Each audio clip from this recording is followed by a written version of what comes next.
Hello everyone, welcome to Magnet Brains. I'm Vanya Narain, your IGKO, that's International GK Olympiad Educationist for grade 9th. I hope you people are doing very well. I hope you people are studying very well. और बढ़िया अच्छा भला चंगा सब कुछ चल रहा होगा, है ना। अब बेसिकली क्योंकि आपको मालूम है IGKO का एग्जामिनेशन जो है आ चुका है और हमने हमारी तरफ से जितनी भी तैयारी है वो पूरी कर ली है। मतलब जीके की तैयारी पूरी तो कभी भी पूरी नहीं होती है, लेकिन जो हमें लगता था एग्जाम्पल और जो हमें लगते थे कि जो आ सकती हैं चीज़ें और जो चीज़ें हमें लगती थी कि बहुत क्रूशल हो सकती हैं IGKO एग्ज़ाम के हिसाब से, हमने वो सारी तैयारी कर ली है। करंट अफेयर्स अपन ने जितना आ सकता था लेटेस्ट करंट अफेयर्स तक भी अपन ने कंप्लीट कर लिया है। 2021 का भी करंट अफेयर्स अपन ने पूरा कर लिया है, ठीक है। उसके ऊपर अपन ने क्वेश्चंस भी कर लिए हैं, MCQs भी हो गए हैं, सारे MCQs बिगनर अचीवर सारे लेवल के MCQs भी अपने हो गए हैं।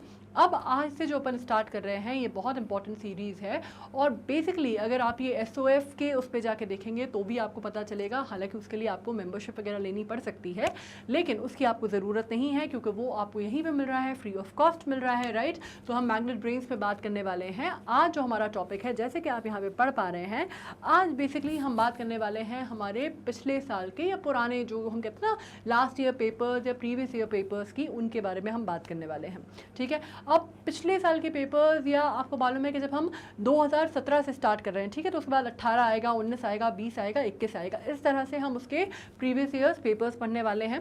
काफ़ी सारे क्वेश्चंस रिपीट होंगे, काफ़ी सारे क्वेश्चंस आपको ऐसा लगेगा कि तो हमसे MCQs में भी पढ़ चुके हैं, ये तो हमने शायद वो चैप्टर पढ़ा था जब हमने फलाना कंटेंट पढ़ा था तब हम पढ़ चुके हैं कॉन्सेप्ट उसमें, राइट। तो दिस इज़ दी पॉइंट कि जो चीज़ हमने पढ़ी है वो कितनी रिपीट हुई है या कितना सारा हमने पढ़ा है। ऑफकोर्स कुछ चीज़ें नहीं होंगी, जो नहीं होंगी तो वो आपके लिए जानकारी में आपकी ऐड ही करेंगे, है ना, कुछ लेंगी तो है नहीं, ठीक है। अब जैसे आपको मालूम है मैग्नेट ब्रेन्स एक ऐसा चैनल है जहाँ पे आपको मिलती है एजुकेशन बिल्कुल क्या 100% फ्री। आपको कोई भी सब्सक्रिप्शन फीस नहीं देनी, कोई भी चीज़ आपको क्या नहीं करनी अपनी तरफ से। आप कह सकते हैं कि कोई कूपन अप्लाई नहीं करना, कोई किसी भी प्रकार का कोई झंझट या हेडेक आपको नहीं है, राइट। तो फटाफट अपन इसी टॉपिक के साथ स्टार्ट करते हैं। थोड़ा अपन जल्दी करेंगे, लेकिन हाँ जितना पढ़ने की ज़रूरत है उतना तो अपन पढ़ते ही हैं, वो अपन पढ़ेंगे। तो अपन आ जाते हैं काहे पे, अपन आ जा रहे हैं प्रीवियस ईयर क्वेश्चंस पे, जो कि अभी हम बात कर रहे हैं 2017 की, ठीक है। तो तकरीबन 5 साल के प्रीवियस ईयर्स के जो क्वेश्चंस हैं हम उनसे डील करने वाले हैं, लाइक 17, 18, 19, 20 एंड 21, राइट। तो लास्ट 5 साल के अगर क्वेश्चन पेपर हम डील कर रहे हैं, मीन्स हमारे बहुत सारी चीज़ें जो हैं हम ऑलरेडी समझ रहे हैं और काफ़ी सारी चीज़ें हमारी उसमें कंप्लीट भी हो जाएंगी, ठीक है। तो फटाफट आते हैं। अगेन आपको जैसे मालूम होगा जब हम PYQs की बात करते हैं तो इसमें सभी तरह के सेगमेंट कंप्लीट किए जाएंगे, ठीक है। जो भी हमने कॉन्सेप्ट पढ़े हैं वो भी, करंट अफेयर्स है वो भी, जो भी हमने लाइफ स्किल्स पढ़ी हैं वो भी, अचीवर सेक्शन जो है वो भी क्वेश्चंस आपको इसी में मिलेंगे, ठीक है। Now which of the following countries has the highest per capita income in the world.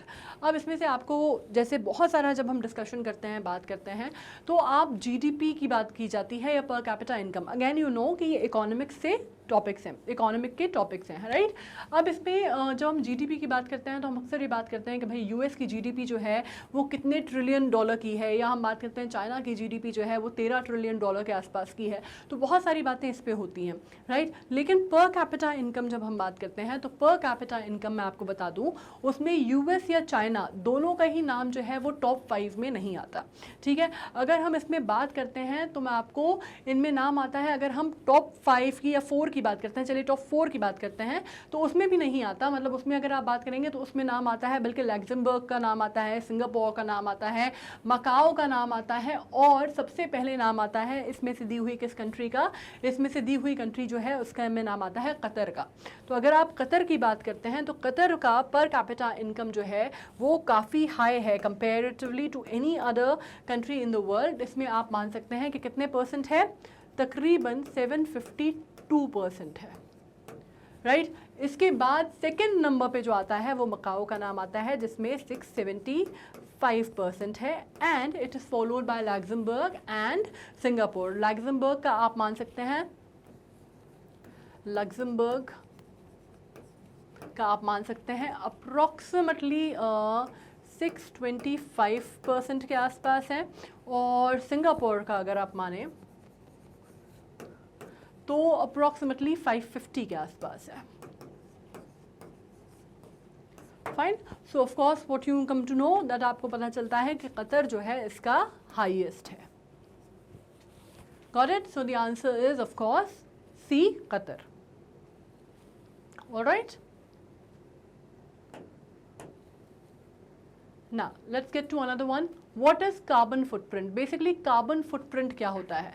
Again हम बार बार जितनी भी चीज़ें हो रही हैं, चाहे हम मैंने आपको करंट अफेयर्स भी जब पढ़ाया तब हम करंट अफेयर्स में भी बार एक टॉपिक जो है वो बार निकल के आ रहा था, विच वॉज एनवायरनमेंट, है ना.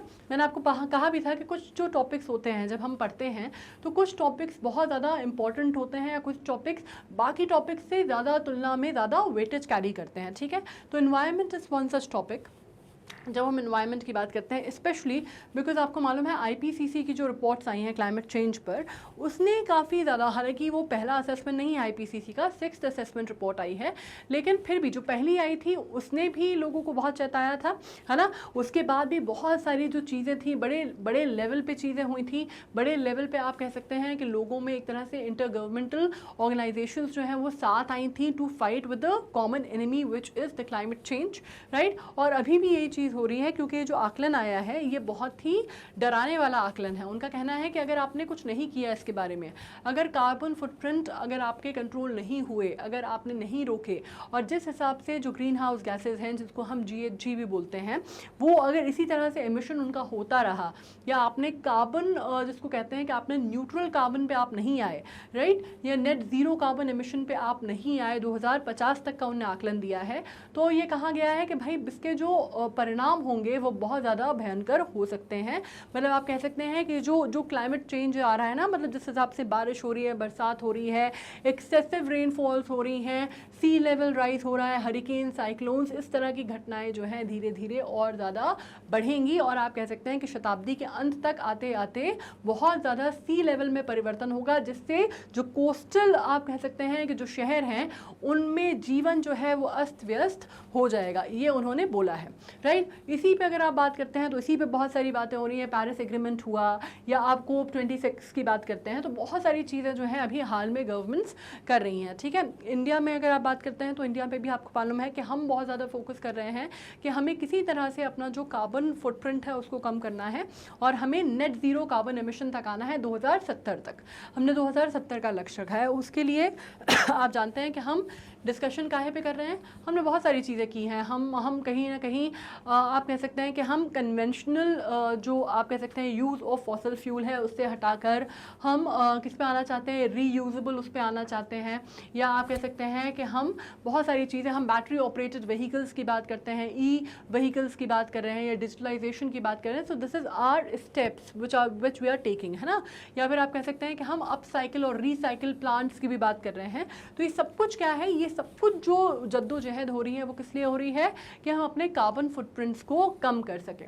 ठीक है, कार्बन फुटप्रिंट्स को कम कर सकें. तो आप एक कार्बन फुटप्रिंट्स की जब आप बात करते हैं तो बेसिकली आप क्या कहते हैं उसको, कार्बन फुटप्रिंट्स जो होता है अगर आप बात करते हैं तो बेसिकली ग्रीन हाउस गैसेस का जो एमिशन होता है, अगर मैं अपने कार्बन फुटप्रिंट की बात करूं तो बेसिकली एमिशन जो होता है ग्रीन हाउस गैसेस का, ठीक है, GHG जिनको बोलते हैं हम, ग्रीन हाउस गैसेस का, जिसकी वजह से ओजोन डिप्लीशन भी हो रहा है, वो डेली ह्यूमन एक्टिविटी, मेरी जो एक्टिविटीज़ हैं उनसे कितना हो रहा है, and equivalent to expressed in CO2 equivalent. ठीक है, तो अगर मैं अपने कार्बन फुटप्रिंट की बात करती हूँ तो यही होता है. और सिमिलरली अगर हम कंट्री की बात करते हैं तो एक कंट्री का भी कार्बन फुटप्रिंट जो होगा वो उसी एक्टिविटी के हिसाब से उसको पैरेलल ड्रॉ किया जाएगा और उसी में उसको आप कह सकते हैं कि तोला जाएगा.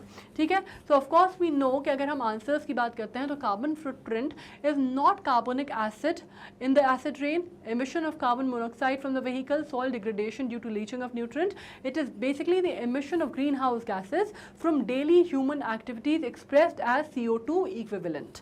ठीक है, so the answer is D. Now, she is one of the world's best middle distance runner and the only athlete ever to hold Olympic, World Indoor, Commonwealth Games, Continental Games and Continental Championship titles in the same event in 800 meters. Who is she? अब मैं आपको इसमें एक बात बता दूं कि अगर जब हम इनकी बात करते हैं तो ये एक बहुत फेमस एथलीट मानी गई हैं. इनका जन्म 1972 में हुआ था और 35 साल की आयु में इन्होंने गेम छोड़ दिया. ठीक है, और इनके बारे में कहा जाता है that although she was not the number one in her chosen field, in a chosen kind of the race that she ran, लेकिन उसमें भी 800 में कहा जाता है that she was the best ever. अगर आप बात करते हैं, she is known to be the best ever athlete in the format of 800 meter runs. ठीक है, और इनमें ये कहाँ से थी, ये मोजाम्बिक से थी. ठीक है, और इनके बारे में अगर आपको और डिटेल में जानना है तो आपको मैं एक टास्क दे रही हूँ कि आपको जाना है हमारे स्पोर्ट्स के MCQs में. जो मैंने स्पोर्ट्स MCQs आपको दिए हैं, ये स्पोर्ट्स MCQs हमने किए थे, उसमें भी हमने इनके बारे में पढ़ा था और मैंने आपको और डिटेल में इनके बारे में बताया था. ठीक है, तो वो टास्क है कि जाओ इस बहाने कम से कम स्पोर्ट्स MCQs जो हैं वो भी रिवाइज हो जाएंगे. ठीक है, अब हम बात कर रहे हैं बेसिकली जिनकी बात हो रही है उनका नाम है basically Maria Motola. So the answer is Maria मोतोला.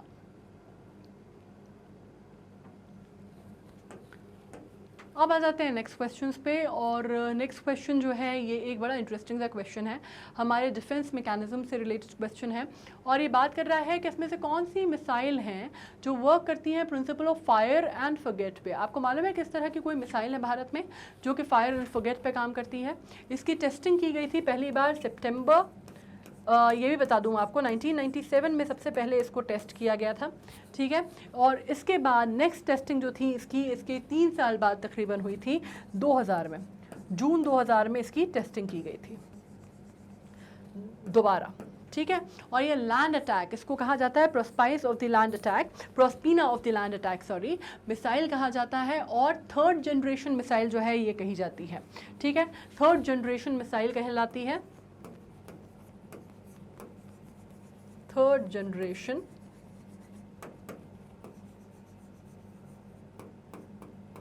Missile all weather fire and forget.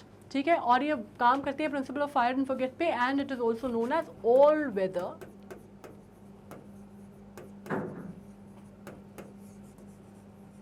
Fire and forget missile. ठीक है, और मैं आपको बता दूं उनमें से बहुत सारे नाम आपको सुने हुए लग रहे होंगे, पृथ्वी अग्नि, लेकिन ये पृथ्वी अग्नि नहीं है, इसका नाम था नाग missile.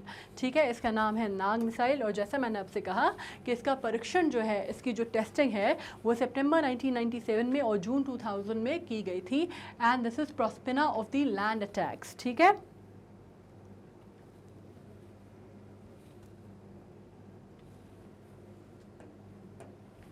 Now it is a Sanskrit Hindu text on performing arts.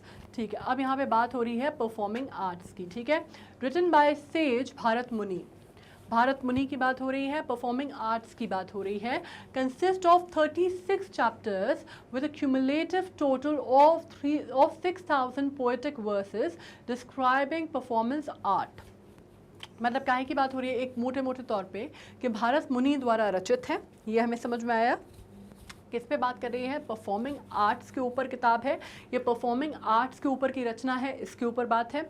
ठीक है, इसमें कितने कंसिस्ट करती है, 36 चैप्टर्स जो है वो कैरी करती है क्यूमुलेटिव टोटल ऑफ, जिसमें से 6000 आप कह सकते हैं कि वर्सेस है. ठीक है, और वो सारे वर्सेस किस पे फोकस कर रहे हैं, वो सारे के सारे वर्सेस जो हैं परफॉर्मिंग आर्ट के ऊपर हैं या रचित किए गए हैं, लिखे गए हैं. ठीक है, आपको टेक्स्ट बताना है. तो अब इसमें से एक बहुत सिंपल सी बात है, ये आपको बहुत ज़्यादा कोई रॉकेट साइंस इसमें नहीं करना है. अगर आपकी बात नहीं समझ में आ रही है कि भाई ये कौन हो सकते हैं, क्या हो सकते हैं, एक तो भारत मुनि अपने आप में बहुत इंपॉर्टेंट नाम है, सेज भारत मुनि, उनका नाम ही अपने आप में बहुत इंपॉर्टेंट माना जाता है.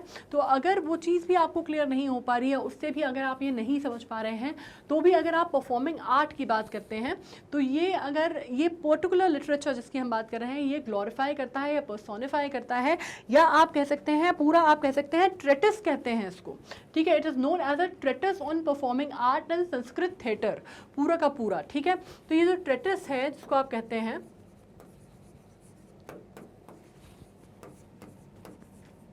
treatise on performing art and Sanskrit theatre. ठीक है, अब बात हो रही है संस्कृत थिएटर की. थिएटर अगेन आपको क्या मालूम है, वी आर टॉकिंग अबाउट क्या करने की बात कर रहे हैं हम जो आपको थिएटर आज की डेट में भी आप क्या करते हैं, प्लेज वगैरह करते हैं, है ना, प्लेज वगैरह करते हैं, आप रोल प्ले करते हैं, परफॉर्म करते हैं, so that is why it is known a part of a performing art. Performing art से आता है थिएटर वर्ड, राइट। तो आपको ये बहुत अच्छे समझ में आ रहा है कि यहाँ पे हम हिंदी में उसको क्या बोलते हैं, नाटक बोलते हैं। ये अगर आपने कहीं देखा है कि आप वो कोई सी मूवी आती है और उसमें कई बार फिक्शनलाइज किया जाता है, अगर ओरिजिनल स्टोरी है तो उसको कई बार फिक्शनलाइज किया जाता है, उसको क्या कहा जाता है कि नाट्य रूपांतर है।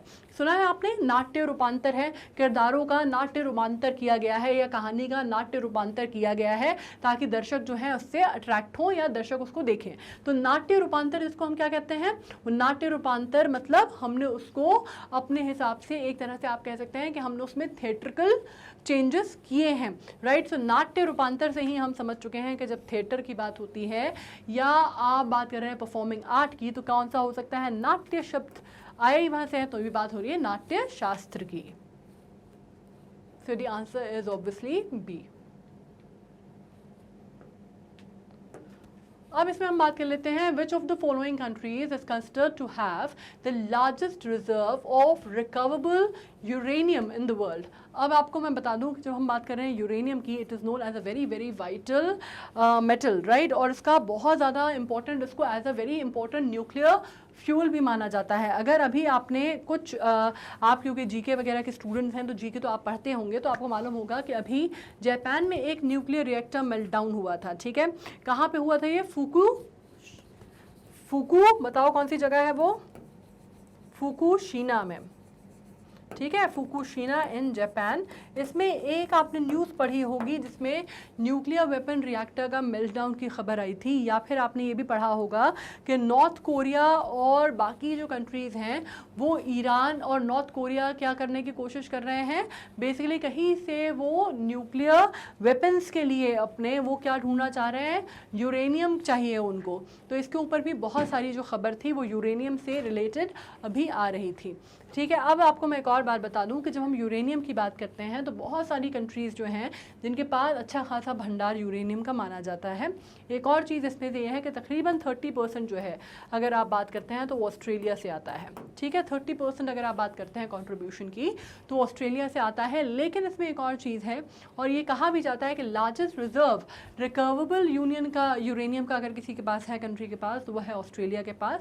लेकिन एक और आश्चर्यजनक चीज़ इसमें ये आती है कि कजाकिस्तान और कनाडा ये होने के बावजूद, सबसे बड़ा रिजर्व होने के बावजूद, अगर आप कजाकिस्तान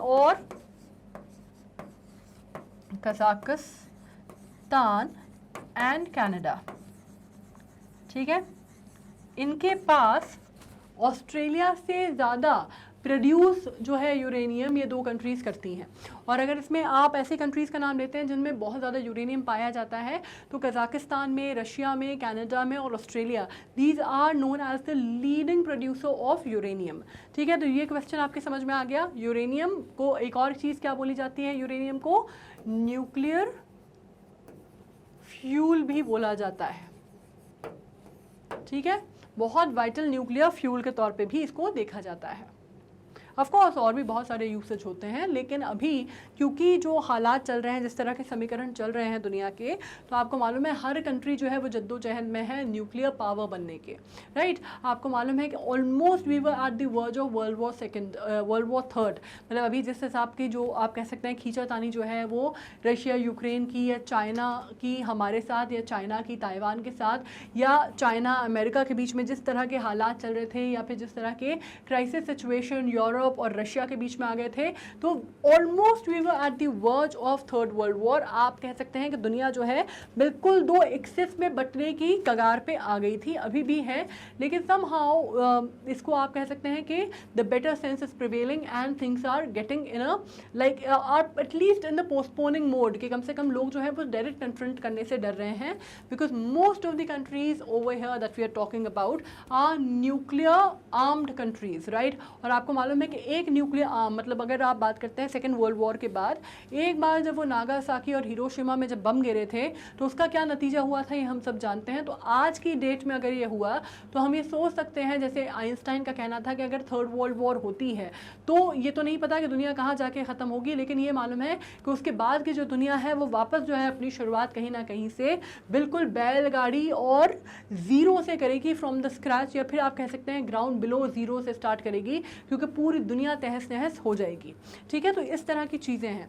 तो आप ये समझ सकते हैं कि इस वजह से यूरेनियम वैसे बहुत यूज़फुल मेटल है, बहुत सारी चीज़ों में यूज़फुल है, लेकिन अभी ज़्यादातर अगर आपने इस पर चर्चा सुनी होगी तो वो इसी रेफरेंस में सुनी होगी।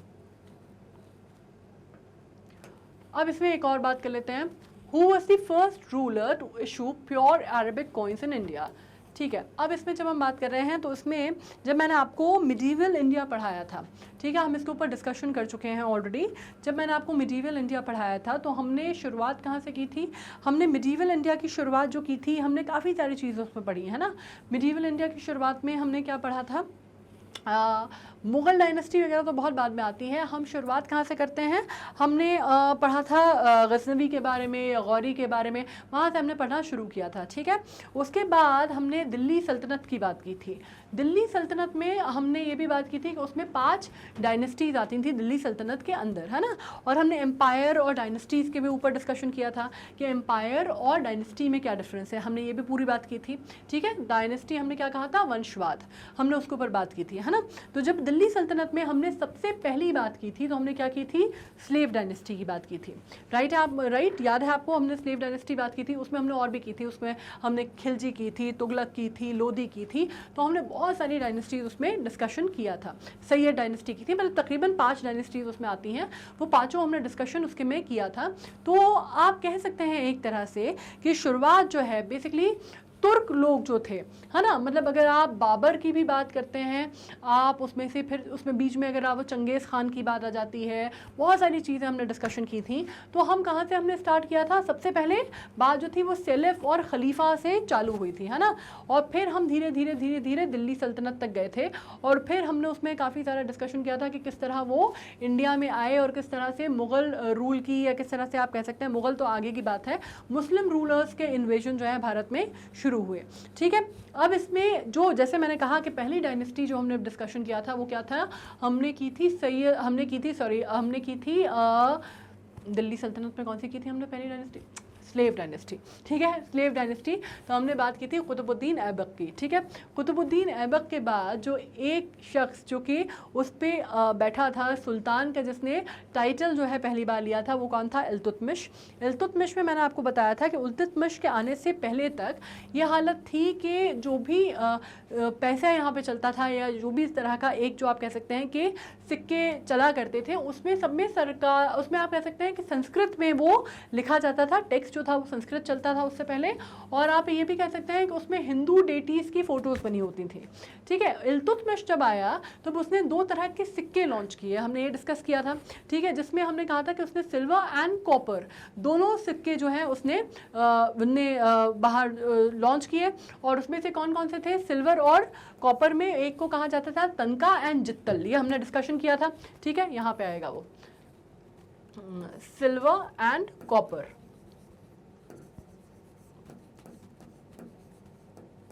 ठीक है, सिल्वर एंड कॉपर, इसमें क्या बोला जाता था, इसको तनका, और इसको कहा जाता था जित्तल, ये हमने पढ़ा था ना। हाँ, तो ये जो दोनों कॉइन्स हैं ये माने जाते हैं, एक तरह से आप कह सकते हैं प्योर अरेबिक कॉइन्स की शुरुआत जो है वो इन्हीं से मानी जाती है। ठीक है, तो इसका सेहरा किसके सर पे गया, जाहिर सी बात है इल्तुतमिश के सर पे गया। ठीक है, और दूसरी बात ये भी है कि आप ये भी समझ सकते हैं कि इसमें पहली बार अरेबिक स्क्रिप्ट का भी इस्तेमाल जो था वो किया गया था, एंड इल्तुतमिश को इसी वजह से बहुत अच्छा राजा या बहुत अच्छा शासक या सुल्तान जो है वो दिल्ली सल्तनत का माना जाता था। ठीक है, तो आपको ये आंसर पता चल गया है। हम बात कर रहे हैं सी इल्तुतमिश की, और क्या है, सिल्वर एंड कॉपर, तनका एंड जित्तल, ये बोला जाता था। और आपको अगर रुपया की बात करता है, कोई सवाल अगर इससे रिलेटेड आ जाता है कि रुपया कहाँ से आया, यह पैसा जो इंडियन करेंसी में आज की डेट में हम रुपया या पैसा समझते हैं, वो कहाँ से आया, तो वो आप कह सकते हैं उसकी शुरुआत जो थी वो शेरशाह सूरी ने की थी। ठीक है, शेरशाह सूरी ये वही थे जिनको बाद में, जो आपको मालूम है, एक छोटा सा मुगल पीरियड में, मुगल डायनेस्टी का जो पीरियड है मुगल एम्पायर का, उसमें बाबर के बाद जो एक गैप आता है जिसमें आपको मालूम है हुमायूं को तख्त से हटा दिया जाता है, और फिर वो जो है वो युद्ध लड़ा जाता है, और फाइनली वो सिकंदर शाह सूरी को मार के वापस जो है हुमायूं जो है तख्त पे बैठता है, और वापस से मुगल एम्पायर की शुरुआत होती है वहाँ से, है ना। तो वो जो पीरियड था बीच में शेरशाह सूरी का, वो पीरियड जो बहुत इंपॉर्टेंट माना जाता है काफ़ी सारे लिहाज से। और सबसे अगर आप उसमें बात करते हैं, one of the very big things is कि उसी टाइम पे शेरशाह सूरी ने लॉन्च किया था रुपया, या आज की डेट में जो हम इंडियन पैसा समझते हैं, करेंसी समझते हैं, उसकी शुरुआत हुई थी। और वो पीरियड तकरीबन आप मान लीजिए 1540 के आसपास था। ठीक है, now The first non-Australian cricketer to deliver the Bradman Oration in Canberra is। इसके लिए सबसे इम्पोर्टेंट ये है कि हम सबसे पहले ये समझें कि इसमें जो टर्मोलॉजी यूज़ हो रही है ना, ऑस्ट्रेलियन, नॉन ऑस्ट्रेलियन क्रिकेटर, इतनी बड़ी चीज़ क्यों है। और दूसरी बात, जब हम बात कर रहे हैं ब्रैडमैन ओरेशन की, तो हमें समझना होगा कि हम किसके बारे में ये रेफ़र कर रहे हैं। ऑफ कोर्स अगर आपको क्रिकेट में इंटरेस्ट है, या अगर आपको स्पोर्ट्स में इंटरेस्ट है, या नहीं भी है, for general sake, for the sake of GK, आपको ये पता होगा कि हम बात कर रहे हैं one of the greatest players in the world, one of the greatest sports person that we know in the world। Cricket की जगत में तो ऑफ कोर्स भीष्म पितामह जिनको कहा जाता है, हम बात कर रहे हैं सर डोनाल्ड ब्रैडमैन की, या सर डॉन ब्रैडमैन की, राइट। सर डॉन ब्रैडमैन, जो कि आप जानते हैं कि ऑस्ट्रेलियन क्रिकेटिंग लेजेंड उनको कहा जाता है, या वर्ल्ड क्रिकेट के लिए उनको माना जाता है कि वर्ल्ड क्रिकेट में उनका योगदान जो है वो अनपैरेलल्ड रहा है। और इसमें एक और चीज़ थी कि सर डॉन ब्रैडमैन ने, आपको पता होगा अगर आपने कभी देखा होगा, तो एक उनकी फ़ोटोग्राफ उस टाइम पे फेसबुक वगैरह तो नहीं थी, लेकिन बहुत पब्लिश हुई थी, बहुत न्यूज़ में आई थी। और क्या किया गया था, एक्चुअली उन्होंने द लिटिल मास्टर, जिनको आप जानते हैं, master blaster, actually the little master नहीं, लिटिल मास्टर तो सनी गावस्कर को कहा जाता है, हालांकि he also like the game of Sunny Gavaskar very much, लेकिन उन्होंने the master blaster Sachin Tendulkar को बुला के ये कहा था, और उनसे मुलाकात की थी, और ये कहा था that he is a very big fan of his work and his cricket, and it was a big compliment for Sachin Tendulkar himself, and he said that you know he was kind of overwhelmed hearing it from the god of cricket himself, है ना। अब आपको जो मालूम है sir don Bradman, तो ये वो व्यक्ति हैं जिनका अगर आप रन्स में एवरेज देखते हैं तो 99.94 का औसत एवरेज जिसको हम कहते हैं उनका रन्स में है, रिकॉर्ड है उनका। That is why he is considered to be the greatest of all times.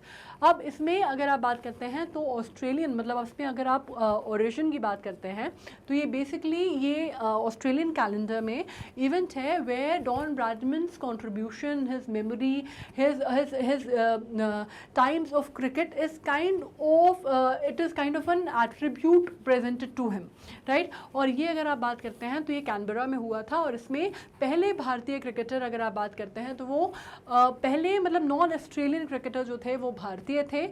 और ये बहुत 2011 की बात है ये, और 2011 में जिस क्रिकेटर ने ये संबोधित किया था या इस ओरेशन में हिस्सा लिया था, वो बेसिकली अगर आप बात करते हैं तो उनको भारत के क्रिकेटर में या भारतीय क्रिकेट में उनको मिस्टर डिपेंडेबल कहा जाता है। Of course you know that we are talking about the great Rahul Dravid. Rahul Dravid ने, आप कह सकते हैं he was the first non Australian cricketer जिन्होंने ओरेशन में, आप कह सकते हैं, डिलीवर किया था ओरेशन कैनबरा में, ठीक है, सर डॉन ब्रैडमैन के ऊपर। So the answer is A.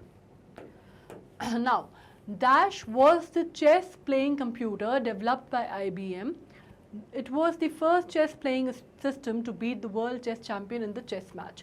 ये बहुत इंटरेस्टिंग था, मतलब जब इसके बारे में बात हुई और इसके बारे में चर्चा हुई तो ये बहुत न्यूज़ में भी काफ़ी रहा था, बहुत सारा इसके ऊपर डिस्कशन भी हुआ था, बहुत काफ़ी दिनों तक over the period of time में चला था, और काफ़ी सारी इसके ऊपर चर्चा और बातें हुई थी। बहुत इंटरनेशनल मीडिया का बड़ा ध्यान गया था इसके ऊपर, और इसमें हुआ था, आप इसको कह सकते हैं 11 मई 1997 से हम इसको एसोसिएट करते हैं, है ना, डेट को। उसके बारे और ये काफ़ी दिनों तक चला था हालांकि, लेकिन इसमें आप कह सकते हैं कि ये जो सिस्टम था जिसने ये आप कह सकते हैं जो चेस प्लेइंग सिस्टम था, है ना, इसमें एक तरह का यूनिक सिस्टम था जो कि IBM ने डेवलप किया था। और वर्ल्ड चैम्पियन जो उस टाइम पे जो चेस के वर्ल्ड चैम्पियन थे उनके साथ इसने कम्पीट किया था। और इसमें आप कह सकते हैं कि 6 मैचेस जो हैं इसने वर्ल्ड चैम्पियन के साथ किए थे, है ना। इस सिस्टम ने 6 मैचेस किए थे और इनका रिजल्ट क्या हुआ था इन 6 मैचेस का, तो इनमें बेसिकली 2 मैचेस जो थे वो IBM का जो ये सिस्टम है वो जीत गया था, ठीक है, 2 मैचेस। इसमें से एक मैच जो था वो चेस चैंपियन जीता था, ठीक है, 1, और 3 मैचेस जो थे वो ड्रॉ हुए थे। तो इस बेसिस पे ये माना गया कि एक नंबर जो यहाँ पे आया है तो इस पे ये माना गया कि इसने चेस चैंपियन को बीट कर दिया था, राइट। सो इस वजह से इसको बहुत सुर्खियाँ बटोरी थी इसने, इस न्यूज़ पीस ने उस टाइम पे, और इसका नाम है Deep Blue. Alright, Deep Blue was a chess playing computer. Now let's come to another one. Which of the following statement is are correct? Khajuraho temples are dedicated to Hindu deities and Jain Tirthankars. Pal art was primarily a Buddhist school of plastic art. Mathura school of art produced a variety of sculpture and other pieces of art for the followers of Buddhist, Jains and Brahminical faith. अब इसमें से एक चीज़ समझो कि जब हम Khajuraho temples की बात कर रहे हैं, आप जानते हैं हम बात कर रहे हैं किसकी, चंदेल डायनेस्टी की, है ना, चंदेला की बात कर रहे हैं। मध्य प्रदेश का क्षेत्र है खजुराहो, वहाँ पे चंदेला वंश ने ये मंदिरों का निर्माण किया था, ठीक है। ये अपने आर्टिस्टिक अगर आप कह सकते हैं आर्टिस्टिक आर्किटेक्चर के लिए बहुत ज़्यादा जाने जाते हैं। स्टोन मेड मंदिर है, ये स्टोन से बने हुए मंदिर हैं, स्टोन को काट के बनाए गए मंदिर थे ये। हालांकि बहुत डिस्ट्रक्ट हो गए, आज की डेट में बहुत ज़्यादा मंदिर वहाँ नहीं बचे हैं संख्या, लेकिन आज भी पूरी दुनिया से जो लोग हैं, टूरिस्ट जो हैं वहाँ पर आते हैं खजुराहो में, और इनको एस्थेटिक के लिए और अपने अगर आप बात करते हैं अपनी एरोटिक मूर्तियों के लिए इन मंदिरों को जाना जाता है। और बहुत सारे अगर आप कहते हैं विद्वान और स्कॉलर्स जो हैं अक्रॉस द वर्ल्ड आज भी आके वहाँ पे इनके ऊपर शोध करते हैं या रिसर्च वर्क करते हैं, ठीक है। आज भी बहुत फेमस खजुराहो फिल्म फेस्टिवल जो है वहाँ पे होता है और उसमें भी दुनिया भर के लोग जो हैं वो शिरकत करते हैं, ठीक है। अब इन मंदिरों को जब देखा जाता है तो जैसे मैंने कहा कि इन मंदिरों को की स्थापना चंदेलों द्वारा की गई थी, और यहाँ पे हिंदू डेटीज़ और जैन तीर्थंकर, तीर्थंकर मतलब आप जानते हैं कि जैन, जब हम जैन धर्म की हमने बात की थी, बुद्धिज़्म और जैनिज़्म हमने पढ़ा था, तब हमने बात की थी कि जैन धर्म में शुरुआत इनके हिसाब से अगर आप जैन धर्म की मानते हैं तो ये कहते हैं कि आदि भगवान के समय से जैन धर्म की शुरुआत हुई है, राइट। लेकिन हिस्टोरियंस का इस पे मत अलग था, उनका कहना था कि क्योंकि हिंदुज़्म में जो बहुत ज़्यादा कॉन्फ्लिक्ट और बहुत ज़्यादा एक तरह से आप कह सकते हैं कि ब्राह्मणवाद जो बहुत ज़्यादा चरम पे पहुँच गया था, तो 2 धर्म वहाँ से फूट के निकले थे, और एस्ट्रोसिटी से काइंड ऑफ आप कह सकते हैं कि उन्हें अपने आप को आप कह सकते हैं कि अलाइन नहीं, आप कह सकते हैं कि उन्होंने अपने आप को अलग किया था, है ना, उन्होंने अपने आप को डिसएसोसिएट किया था हिंदुज़्म थे, तो उसमें बुद्धिज़्म और जैनिज़्म माना जाता है। ये हिस्टोरिकल जो एविडेंसेस हैं वो जैन धर्म के अगर आप लोगों से बात करेंगे तो उनकी सोच इसमें अलग है, ठीक है। तो 24 तीर्थंकर होते हैं जैन धर्म में, आप जानते हैं, जिसमें से पहले जो है वो ऋषभदेव हैं और आखिरी जो है महावीर स्वामी माने जाते हैं, है ना। तो उसमें से जो 24 तीर्थंकर हैं उनकी बात हो रही है। उनमें से अब ये खजुराहो टेम्पल जो है बेसिकली वो डेडिकेटेड है, ये बिल्कुल सही बात है, वो हिंदू डेटीज़ और जैन तीर्थंकर को डेडिकेटेड है, ये बिल्कुल सही है। तो ये तो अपने आप में स्टेटमेंट बिल्कुल सही है, ठीक है। दूसरी बात जब हम कहते हैं पाल आर्ट की, primarily a Buddhist school of plastic art, तो पाल आर्ट की अगर हम बात करते हैं तो ये इसमें आप कह सकते हैं सेनानी बंगाल या बिहार भी जो है वो उसमें चालू होता है, जो कि तो आता है, जो इन्होंने उनका भी काफ़ी इसमें योगदान रहा, जो कि 8 से आप कह सकते हैं 12वीं शताब्दी के बीच में हुआ, ठीक है। और पाल आर्ट प्लास्टिक आर्ट तो माना ही जाता है, Buddha school of plastic art, और इसमें खासियत ये है कि पाल अगर आप बात करते हैं, है ना, तो पाल डायनेस्टी की अगर आप बात करते हैं तो उसमें एक और चीज़ जो समझ में आती है वो ये आती है कि उसमें बुद्धा को, जब बुद्धा ने रिनाउंस कर दिया था, पूरी दुनिया को रिनाउंस कर दिया था, है ना, और उसके बाद आप कह सकते हैं कि वो राजा थे लेकिन उन्होंने पूरी दुनिया को रिनाउंस करके बुद्धिज़्म की शुरुआत जो है वैसे हुई थी, है ना, उन्होंने अपना घर बार छोड़ दिया था और उसके बाद वो बोध गया में गए थे और वहाँ पे पीपल के वृक्ष के नीचे बैठ के वहाँ पे उनको एनलाइटमेंट हुआ था, है ना, तो आप उनको जानते हैं। लेकिन यहाँ पे पाल स्क्रिप्चर्स में या पाल उसमें अगर आप देखते हैं तो बुद्धा को एज अ किंग उनको माना जाता है, या उनको जो उनको एक तरह से उनको जो चित्रण उनका खींचा जाता है या उनको जो डिस्क्राइब किया जाता है वो एज अ किंग किया जाता है, एज अ योगी या एज अ रिनाउंसमेंट के उस पर नहीं किया जाता। ठीक है, तो ये बहुत इंपॉर्टेंट है, तो ये भी आंसर आपका सही हो जाता है। Mathura school of art produced a variety of sculptures and other pieces of art of the followers of Buddhist. Mathura school of art, ये मैंने आपको जब हमने पढ़ा था तब हमने इसके ऊपर डिस्कशन भी किया था कि इसकी शुरुआत काफ़ी इंपॉर्टेंट दौर माना जाता है, जिसकी शुरुआत तो ऐसे पोस्ट मॉडर्न टाइम से मानी जाती है, लेकिन अपनी जेनिथ पे या अपने जिसको आप कहते हैं अपने शबाब पे ये पहुंचा गुप्ता काल के टाइम पे। ठीक है, और इसमें आप बिल्कुल सही बात है कि इस टाइम पे ये इसने बहुत वेराइटी ऑफ स्कल्पचर्स जो है प्रोड्यूस किए, जो कि अलग अलग चीज़ों से अलग अलग चीज़ों को मिला के आते थे। ब्राह्मिकल भी था उसमें, बुद्धिज़्म भी था, जैनिज़्म भी था, तो ये बिल्कुल ये भी सही है। तो इसके आंसर आपको तीनों समझ में आ गए कि all of these is the answer, right. Now which of the following does not contain silver metal, अब इनमें से कौन सी वो चीज़ है जिसमें सिल्वर मेटल नहीं आता। ठीक है, अब जब मैं ये बात करती हूँ तो इसमें अक्सर आपने सुना होगा कि जो लोग बहुत ज़्यादा कई बार आपने वो हाट ठेले वगैरह पे देखा है कि वो लोग बिछिया वगैरह बेचते हैं, या आपने देखा होगा कि पायलें वगैरह बिकती हैं, है ना, और उनसे पूछो कि भैया ये चांदी की तो हो नहीं सकती क्योंकि बहुत सस्ती होती है कंपेरेटिवली, चांदी तो बहुत महंगा है, it is one of the very very known metal for the jewellery, है ना, तो चांदी की तो हो नहीं सकती। तो बहुत जब वो हाट ठेले पे या छोटी छोटी दुकानों में बेचते हैं बिछिया और पायलें, वो दिखती बिल्कुल चांदी जैसी हैं लेकिन होती बहुत सस्ती हैं। तो अक्सर ये पूछा जाता है कि भैया किस किस उसकी बनी है, तो कहते हैं उनसे आप अगर जाके पूछो कि भैया ये चांदी की बनी है, तो आपको कहेगा अरे पागल हो, चांदी कितना सस्ता मिलता है क्या, ये जर्मन सिल्वर की बनी हुई है। तो आपको जर्मन सिल्वर आपको जब समझ में आता है तो हम बेसिकली क्या बात करते हैं कि जर्मन सिल्वर में मतलब सिल्वर का कोई भी धातु या कंपोनेंट नहीं होता। ठीक है, जर्मन सिल्वर बेसिकली अलॉय होता है, किसका अलॉय होता है बेसिकली, इसमें आप मान सकते हैं कि इसमें जिंक होता है, इसमें अलॉय ऑफ जिंक एंड निकल होता है, और कई बार इसमें टिन भी हो जाता है, और कई बार इसमें लेड भी होता है। ठीक है, तो इसमें zinc, nickel and sometimes lead and tin का भी ये अलॉय होता है। मतलब इन ऑल आप ये समझ लीजिए कि मतलब इसमें किसी भी हाल में कहीं भी किसी भी मात्रा में सिल्वर नहीं होता। ठीक है, तो आपको ये चीज़ समझ में आ गई है, इसलिए वो इतना सस्ता होता है। लेकिन इसमें एक और चीज़ होती है, मैं आपको एक और बात बता दूं कि इसमें एक और बात बोली जाती है कि ये जो है ये काला नहीं पड़ता, ये ऑक्सीडाइज नहीं होता। जैसे सिल्वर बहुत जल्दी ऑक्सीडाइज होता है ना, तो ये काला नहीं पड़ता बहुत जल्दी। तो आप इसको क्या कह सकते हैं आपको, और इसकी मजबूती भी जो है वो सिल्वर से कंपेरेटिवली ज़्यादा होती है। तो जर्मन सिल्वर इसका आंसर है। The Constitution of India is the supreme law of India. It has 448 articles which establish the political values, the power of the government and the right of the citizens of the country. Which of these statements is not true regarding the Constitution of India? अब जब हम बात कर रहे हैं भारत के संविधान के बारे में, तो भारत के संविधान के बारे में हमने काफ़ी डिटेल में पढ़ा था जब हमने सिविक्स पढ़ी थी, राइट। इसमें बहुत सारी चीज़ें मैंने आपको पढ़ाई थी। हमने सबसे पहले जो शुरुआत की थी वो कॉन्स्टिट्यूशन से ही की थी, जिसमें हमने कॉन्स्टिट्यूएंट असेंबली के बारे में पढ़ा था, हमने बाबा साहब अम्बेडकर के बारे में पढ़ा था, बहुत सारी बातें हमने की थी।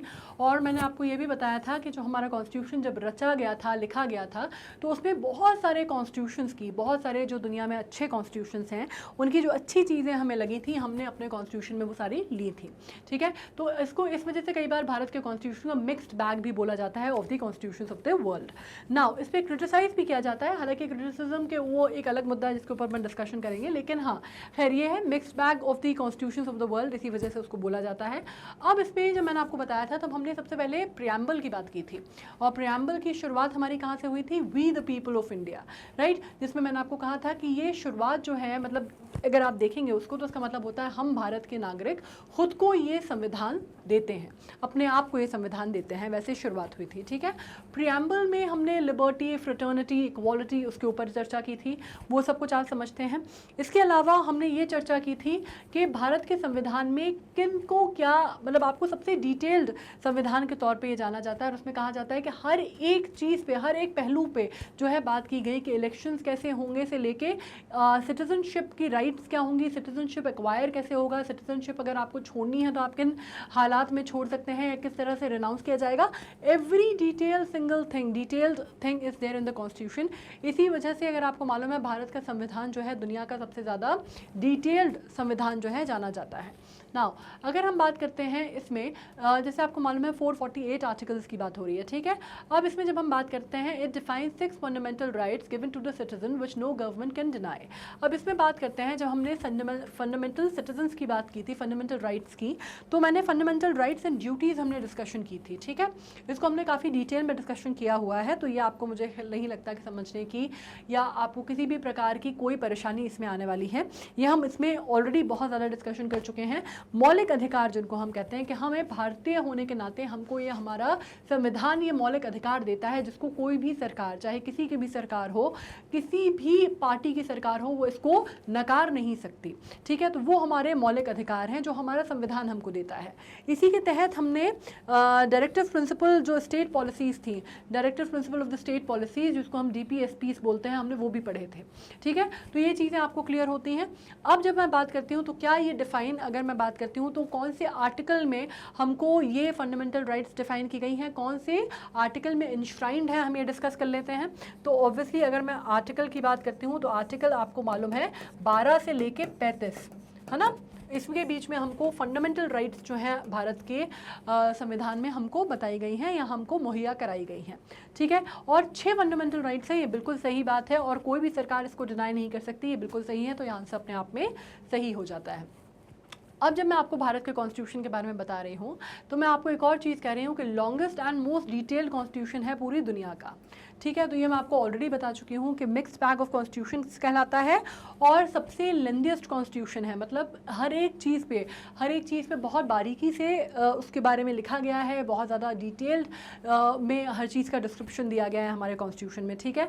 और हर प्रोविज़न पे आप देखेंगे तो आपको उस पर नज़र डाली गई है, उसको जो कॉन्स्टिट्यूएंट असेंबली है has done a fabulous job with it, ठीक है। मतलब हर चीज़ को जो पॉसिबल चीज़ें हैं उनको लिया गया है और उसमें वक्त वक्त पे संशोधन या जिनको हम कहते हैं अमेंडमेंट्स वो भी हुए हैं, ठीक है। दुनिया का सबसे पुराना संविधान जब बात की जाती है तो किसका है, US का संविधान माना जाता है।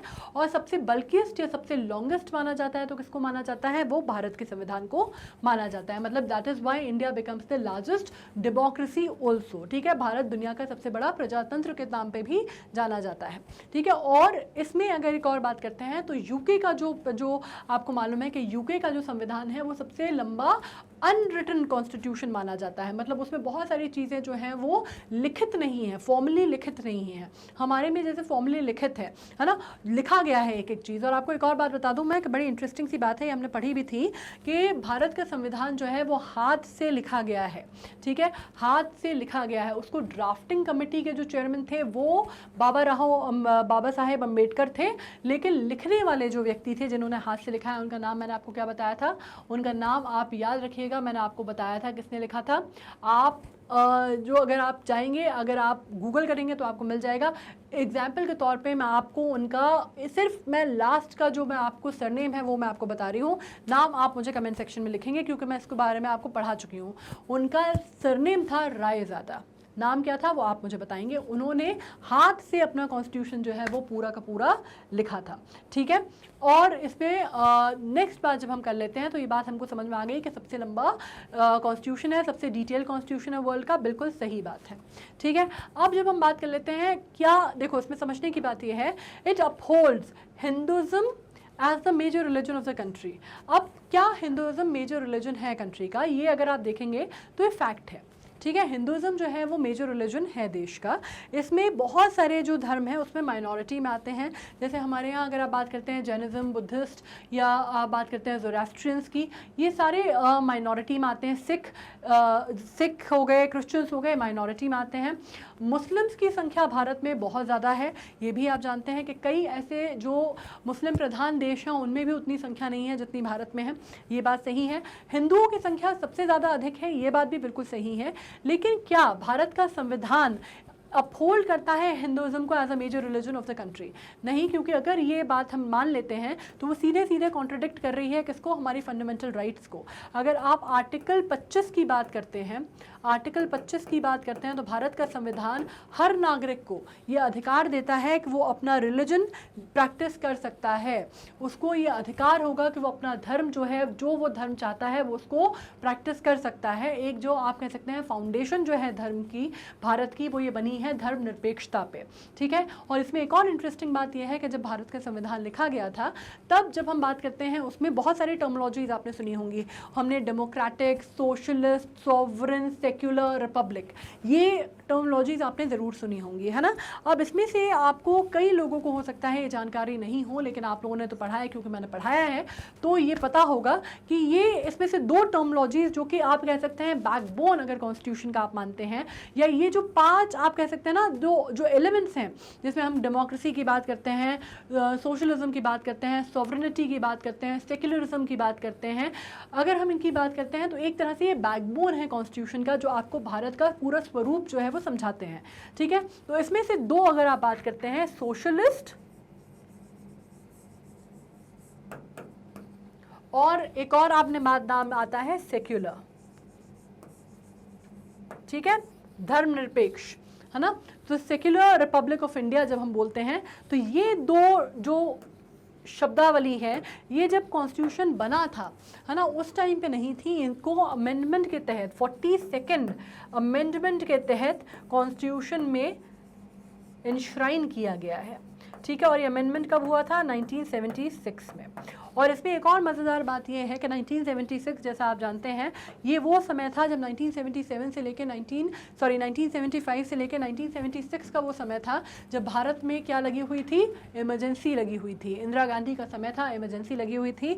बहुत सारी जो चीज़ें थी उसमें चेंजेस लाए गए थे, बहुत सारी चीज़ें, बहुत सारे परिवर्तन हुए थे, और बहुत सारी जो बाद में जब सरकार आई मोरारजी देसाई की, तो बहुत सारे जो चेंजेस थे उनको रिपील ऑफ कर लिया गया था या कॉल ऑफ कर लिया गया था, लेकिन ये उनमें से एक नहीं था, ठीक है। तो 1976 से लेके अगर आप 42nd अमेंडमेंट के बाद सोशलिस्ट और सेक्युलर शब्द जो है वो भारत के प्रियम्बल का एक अभिन्न हिस्सा बन गया।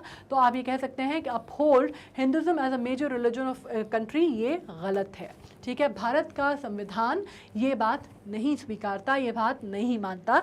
हम धर्मनिरपेक्ष हैं देश के तौर पे। इट डिस्क्राइब्स कंट्री एज, ये जैसे आपको मालूम है, ये describe country as sovereign, socialist, secular, democratic, republic country. Of course ये तो मैंने अभी आपको बताया, तो ये वैसे ही हेंस प्रूव हो गया है, ठीक है। So the answer is very very obvious. The answer is C, that the constitution of India does not hold Hinduism as a major religion of the country. We are secular by nature. We are secular, visioned with in our vision and our country's foundation, right? ये बात अलग है कि Hinduism जो है, हिंदुओं का स्थान जैसे बोला जाता है, तो वो सबसे ज़्यादा आप कह सकते हैं मेजॉरिटी में उनकी पॉपुलेशन है, ये बात बिल्कुल सही है, ठीक है। Now, he is the second male tennis player to complete the men's single career gold slam. अब जब इनकी बात की जा रही है, who is the king of clay, इनको किंग ऑफ क्ले भी कहा जाता है, जिनकी बात हो रही है कि बहुत ज़्यादा मिलियंस ऑफ एंडोर्समेंट जो है इनके नाम पे हैं। अब इसमें एक और बात बता दूं, जैसे नाइकी वगैरह, आप तो क्वेली वगैरह आप ये पढ़ ही रहे हैं, किया मोटर्स वगैरह, इसमें एक जो बहुत मेजर आया था, ये वो व्यक्ति भी हैं जो अभी हाल में बहुत इनकी पिक्चर जो हैं वो रॉजर फेडरर के साथ क्या हुई थी। हालांकि वो मैच जो है, ये जो डबल्स का मैच था, ये रॉजर फेडरर और ये हार गए थे, लेकिन बहुत फ़ोटो जब रॉजर फेडरर ने अपना रिटायरमेंट अनाउंस किया तो ये फ़ोटोज़ बहुत आई थी और बहुत इस पर लिखा गया। इनफैक्ट विराट कोहली जो कि आपको मालूम है भारतीय क्रिकेट के कैप्टन हैं, कप्तान हैं, उन्होंने भी उस फोटो को शेयर किया और कहा कि this is the true spirit of the sportsmanship, right, कि जब आपका कॉम्पिटिटर जो है वो आपकी विदाई पे, आपके जब गेम छोड़ के आप रिटायर हो रहे हैं तो रो रहा है, तो ये सबसे अच्छा जो खूबसूरती है ये स्पोर्ट्समैनशिप की। तो इसके ऊपर ये फ़ोटो बहुत वायरल हुई थी, और मैं बात कर रही हूँ उसी व्यक्ति की जिसने क्रिस्टियानो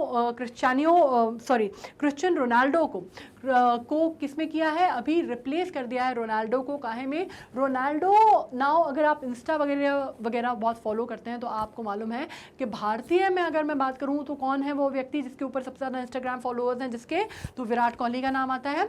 और यहाँ पे अगर हम बात करते हैं तो क्रिस्टियानो रोनाल्डो के ऊपर की नाम का नाम आता है। जब हम बात करते हैं इंस्टा में सबसे ज़्यादा फॉलोअर्स किसके हैं, है ना, तो इस व्यक्ति ने, ये जो आप बात कर रहे हैं, इस टेनिस प्लेयर ने रोनाल्डो को रिप्लेस कर दिया है अरमानी एम्पोरियो के समर स्प्रिंग कलेक्शन से। ठीक है, तो ये भी एक न्यूज़ पीस है, इस पर भी काफ़ी सारी बात हुई है। और हम बात कर रहे हैं, नाम आप समझ ही गए होंगे, we are talking about the world second जो रहे हैं टेनिस में और जिनका बहुत नाम है, we are talking about Rafa Nadal, we are talking about Rafael Nadal. Okay, Spanish player हैं, ऑफ कोर्स आप जानते हैं, बहुत बड़ा नाम माना जाता है जब हम टेनिस की बात करते हैं। Now, which of the following statement is incorrect about lasers? Lasers के बारे में कौन सा इसमें से statement है जो कि basically incorrect है? ठीक है, it is a technique for producing intense beams of visible light, ultraviolet or infrared radiation of different wavelength. ठीक है, laser beam can drill a hole even in a diamond. Of course laser beam के through अगर आप बात करते हैं तो अगर आपको होल करना है तो आप डायमंड में कर सकते हैं। लेज़र सर्जरी वगैरह आपने ऑलरेडी सुनी हुई हैं, तो this quite makes sense, right, आपको ये काफ़ी कुछ सेंस बनाता है, तो it is a right answer of course, right. It is a technique for producing intense beams of visible light, ultraviolet या इंफ्रारेड रेडिएशन की होती हैं, डिफरेंट वेवलेंथ पे होती हैं। ठीक है, तो इसमें जब डिफरेंट वेवलेंथ की हम बात कर रहे हैं तो ये बिल्कुल सही आंसर है। Now, a variety of lasers have been made from solid like the ruby, crystal, semiconducting material, liquid and gases. ये भी बिल्कुल सही है। ठीक है, all waves in laser travel in different phases. No, they basically over here, इसमें थोड़ा सा contradiction है, इसमें opposite है, different phases में नहीं करती, all waves in the laser travel in same phases. ठीक है, तो बाकी सारे स्टेटमेंट सही हैं, यही स्टेटमेंट जो है कॉन्ट्रडिक्टरी है, तो ये स्टेटमेंट जो है बेसिकली गलत है। So the answer is obviously D. Now let's get to another one. Select the incorrect statement regarding acid rain. Acid rain की जब हम बात करते हैं तो हमने जब पोल्यूशन पढ़ा था और हमने पोल्यूशन के ऊपर जब हमने चर्चा की थी, मतलब एनवायरनमेंट आपका एक पूरा कॉन्सेप्ट है, आपने पूरा एक कॉन्सेप्ट जो है वो एनवायरनमेंट के ऊपर पढ़ा है, इसमें बहुत सारी बातें, बहुत सारी चीज़ें हमने डिस्कशन की थी। पोल्यूटेंट, मेजर पोल्यूटेंट्स क्या है या मेजर कॉजेज ऑफ पोल्यूटेंट क्या है, उसमें हमने एसिड रेन भी कवर किया था। Now acid rain leeches aluminium from the soil at high elevation. Acidic fog and cloud strips nutrient from the tree's foliages. ठीक है, acid rain is a result of increased use of unconventional source of energy. जब हमने acid rain की बात की थी तो आपको याद होगा कि मैंने आपको बताया था कि उसमें हमने किस किस की बात की थी। हमने एक तो सबसे पहली बात हमने नाइट्रोजन ऑक्साइड की बात की थी। ठीक है, किसकी बात की थी हमने? नाइट्रोजन ऑक्साइड की बात की थी हमने, और दूसरी हमने सल्फर डाइऑक्साइड की बात की थी। ठीक है, तो जब हमने नाइट्रोजन ऑक्साइड और सल्फर डाइऑक्साइड की बात की थी तो मैंने आपको एक और बात बताया था कि जब ये दोनों चीज़ें, जब ये दोनों जो गैसेस हैं ये किससे रिएक्ट करती हैं, जब ये क्लाउड में जाके वाटर वेपर्स और बाकी चीज़ों के साथ रिएक्ट करती हैं तो जो रेन जो गिरती है उसको हम क्या कहते हैं? एसिड रेन कहते हैं, है ना। और इसमें एसिड रेन्स क्यों हो रही हैं, इसका जो कारण हमने जाना था, इसका कारण जब हमने बहुत ज़्यादा इसके ऊपर चिंता या डिस्कशन किया था तो हमें समझ में आया था ग्रीन हाउस गैसेस, है ना। ग्रीन हाउस गैसेस घुमा फिरा के हमें ये समझ में आया जो एमिशन हो रहा है वो ग्रीन हाउस गैसेस का बहुत ज़्यादा हो रहा है। ग्रीन हाउस गैसेस के एमिशन के कारण क्या हो रहा था? एसिड रेन के साथ साथ हमने एक और बहुत मेजर समस्या के बारे में डिस्कशन किया था, ओजोन होल के डिप्लीशन के बारे में, या ओजोन लेयर के डिप्लीशन के बारे में, सॉरी, या ओजोन होल बढ़ने के ऊपर, है ना। जो एंटार्क्टिका में ओजोन होल पाया गया था हमने उसके ऊपर डिस्कशन किया था। उसमें भी हमने बात की थी कि ये जो एटमॉस्फेयर है बेसिकली जितना ये एब्जॉर्ब नहीं कर पा रहा उससे ज़्यादा ये रेडिएट कर रहा है, हमने ये भी दिक्कत की थी, जिसकी वजह से ग्लोबल वार्मिंग की समस्याएं जो हैं वो बढ़ रही हैं या ग्रीन हाउस इफेक्ट जो है बढ़ रहा है। तो इसी से रिलेटेड थी एसिड रेन भी। और ये पूरा डिस्कशन जब हम उसकी जड़ पे गए थे तो हमने क्या किया था कि ये जो फॉसिल फ्यूल या आप कह सकते हैं जो आप कह सकते हैं non renewable sources of energy को जब हम बहुत ज़्यादा इस्तेमाल करते हैं, जितना जो हम कर सकते हैं, एक जो रिक्वायर्ड लिमिट है या सेफ लिमिट है उससे ज़्यादा जब हम करते हैं, या हम कन्वेंशनल एनर्जी का बहुत ज़्यादा जिसको आप कहते हैं कि हम एक्सप्लॉइट करते हैं कन्वेंशनल एनर्जी को, तब ये ग्रीन हाउस गैसेज वगैरह बढ़ती हैं और इसी वजह से आप कह सकते हैं कि ये सारी समस्याएं जो हैं वो आ रही हैं, चाहे ओजोन डिप्लीशन हो चाहे एसिड रेन हो, है ना, ये सब कुछ हमने पढ़ा था। तो अब बाकी सारी चीज़ें तो देखो, ये सारी जो फंडे हैं कि एसिड रेन अगर ज़्यादा होगी तो वो जाहिर सी बात है एल्यूमिनियम जो है सॉइल से वो लेकर आएगी, फर्टिलिटी जो है वो सॉइल की वो ख़राब करेगी, आपका पूरा का पूरा जो फूड चेन है या फूड वेब है या सॉइल फर्टिलिटी है वो सब कुछ जो है वो ख़राब होगा, या आप कह सकते हैं जो वाटर रिसोर्सेज हैं उनको भी कंटामिनेट करेगी, ये बात भी हुई थी। ठीक है, अब अगर आप बात करते हैं acidic fog and cloud strip nutrient from the trees foliages, ये भी हम डिस्कशन कर चुके हैं। ठीक है, अब आप बात कर सकते हैं not all acidic disposition is wet, sometime dust particle can become acidic as well, ये भी बिल्कुल सही है। तो इसमें एक ही चीज़ जो हमें गलत लग रही है वो ये है कि acid rain is a result of increase use of non conventional, लिखा है यहाँ पे। और हम क्या बात कर रहे हैं कि non renewable source of energies को जब आप बहुत ज़्यादा एक्सप्लॉइट करते हैं, ये कन्वेंशनल सोर्स ऑफ एनर्जी को जब आप बहुत ज़्यादा एक्सप्लॉइट करते हैं तब होता है, राइट। तो यहाँ पे नॉन कन्वेंशनल की जगह बेसिकली कन्वेंशनल होता तो ये बिल्कुल सही होता, क्योंकि नॉन कन्वेंशनल लिखा है इसलिए ये रॉन्ग आंसर है। तो जाहिर सी बात है, तो answer is C. Fine, now let's come to another one.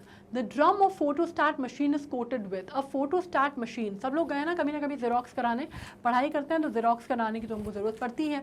तो उसमें बेसिकली क्या होता है, एक तरह से आप कह सकते हैं कि एक रोलर्स होते हैं, मेटल रोलर्स होते हैं उसके अंदर, जिसको कवर किया जाता है किससे, फोटो, आप कह सकते हैं फोटो कंड्यूसिव जो एलिमेंट हैं उनसे उनको कवर किया जाता है। ठीक है, और उसमें लिख देती हूँ मैं, मेटल रोलर होते हैं, मेटल रोलर्स, ठीक है, कवर्ड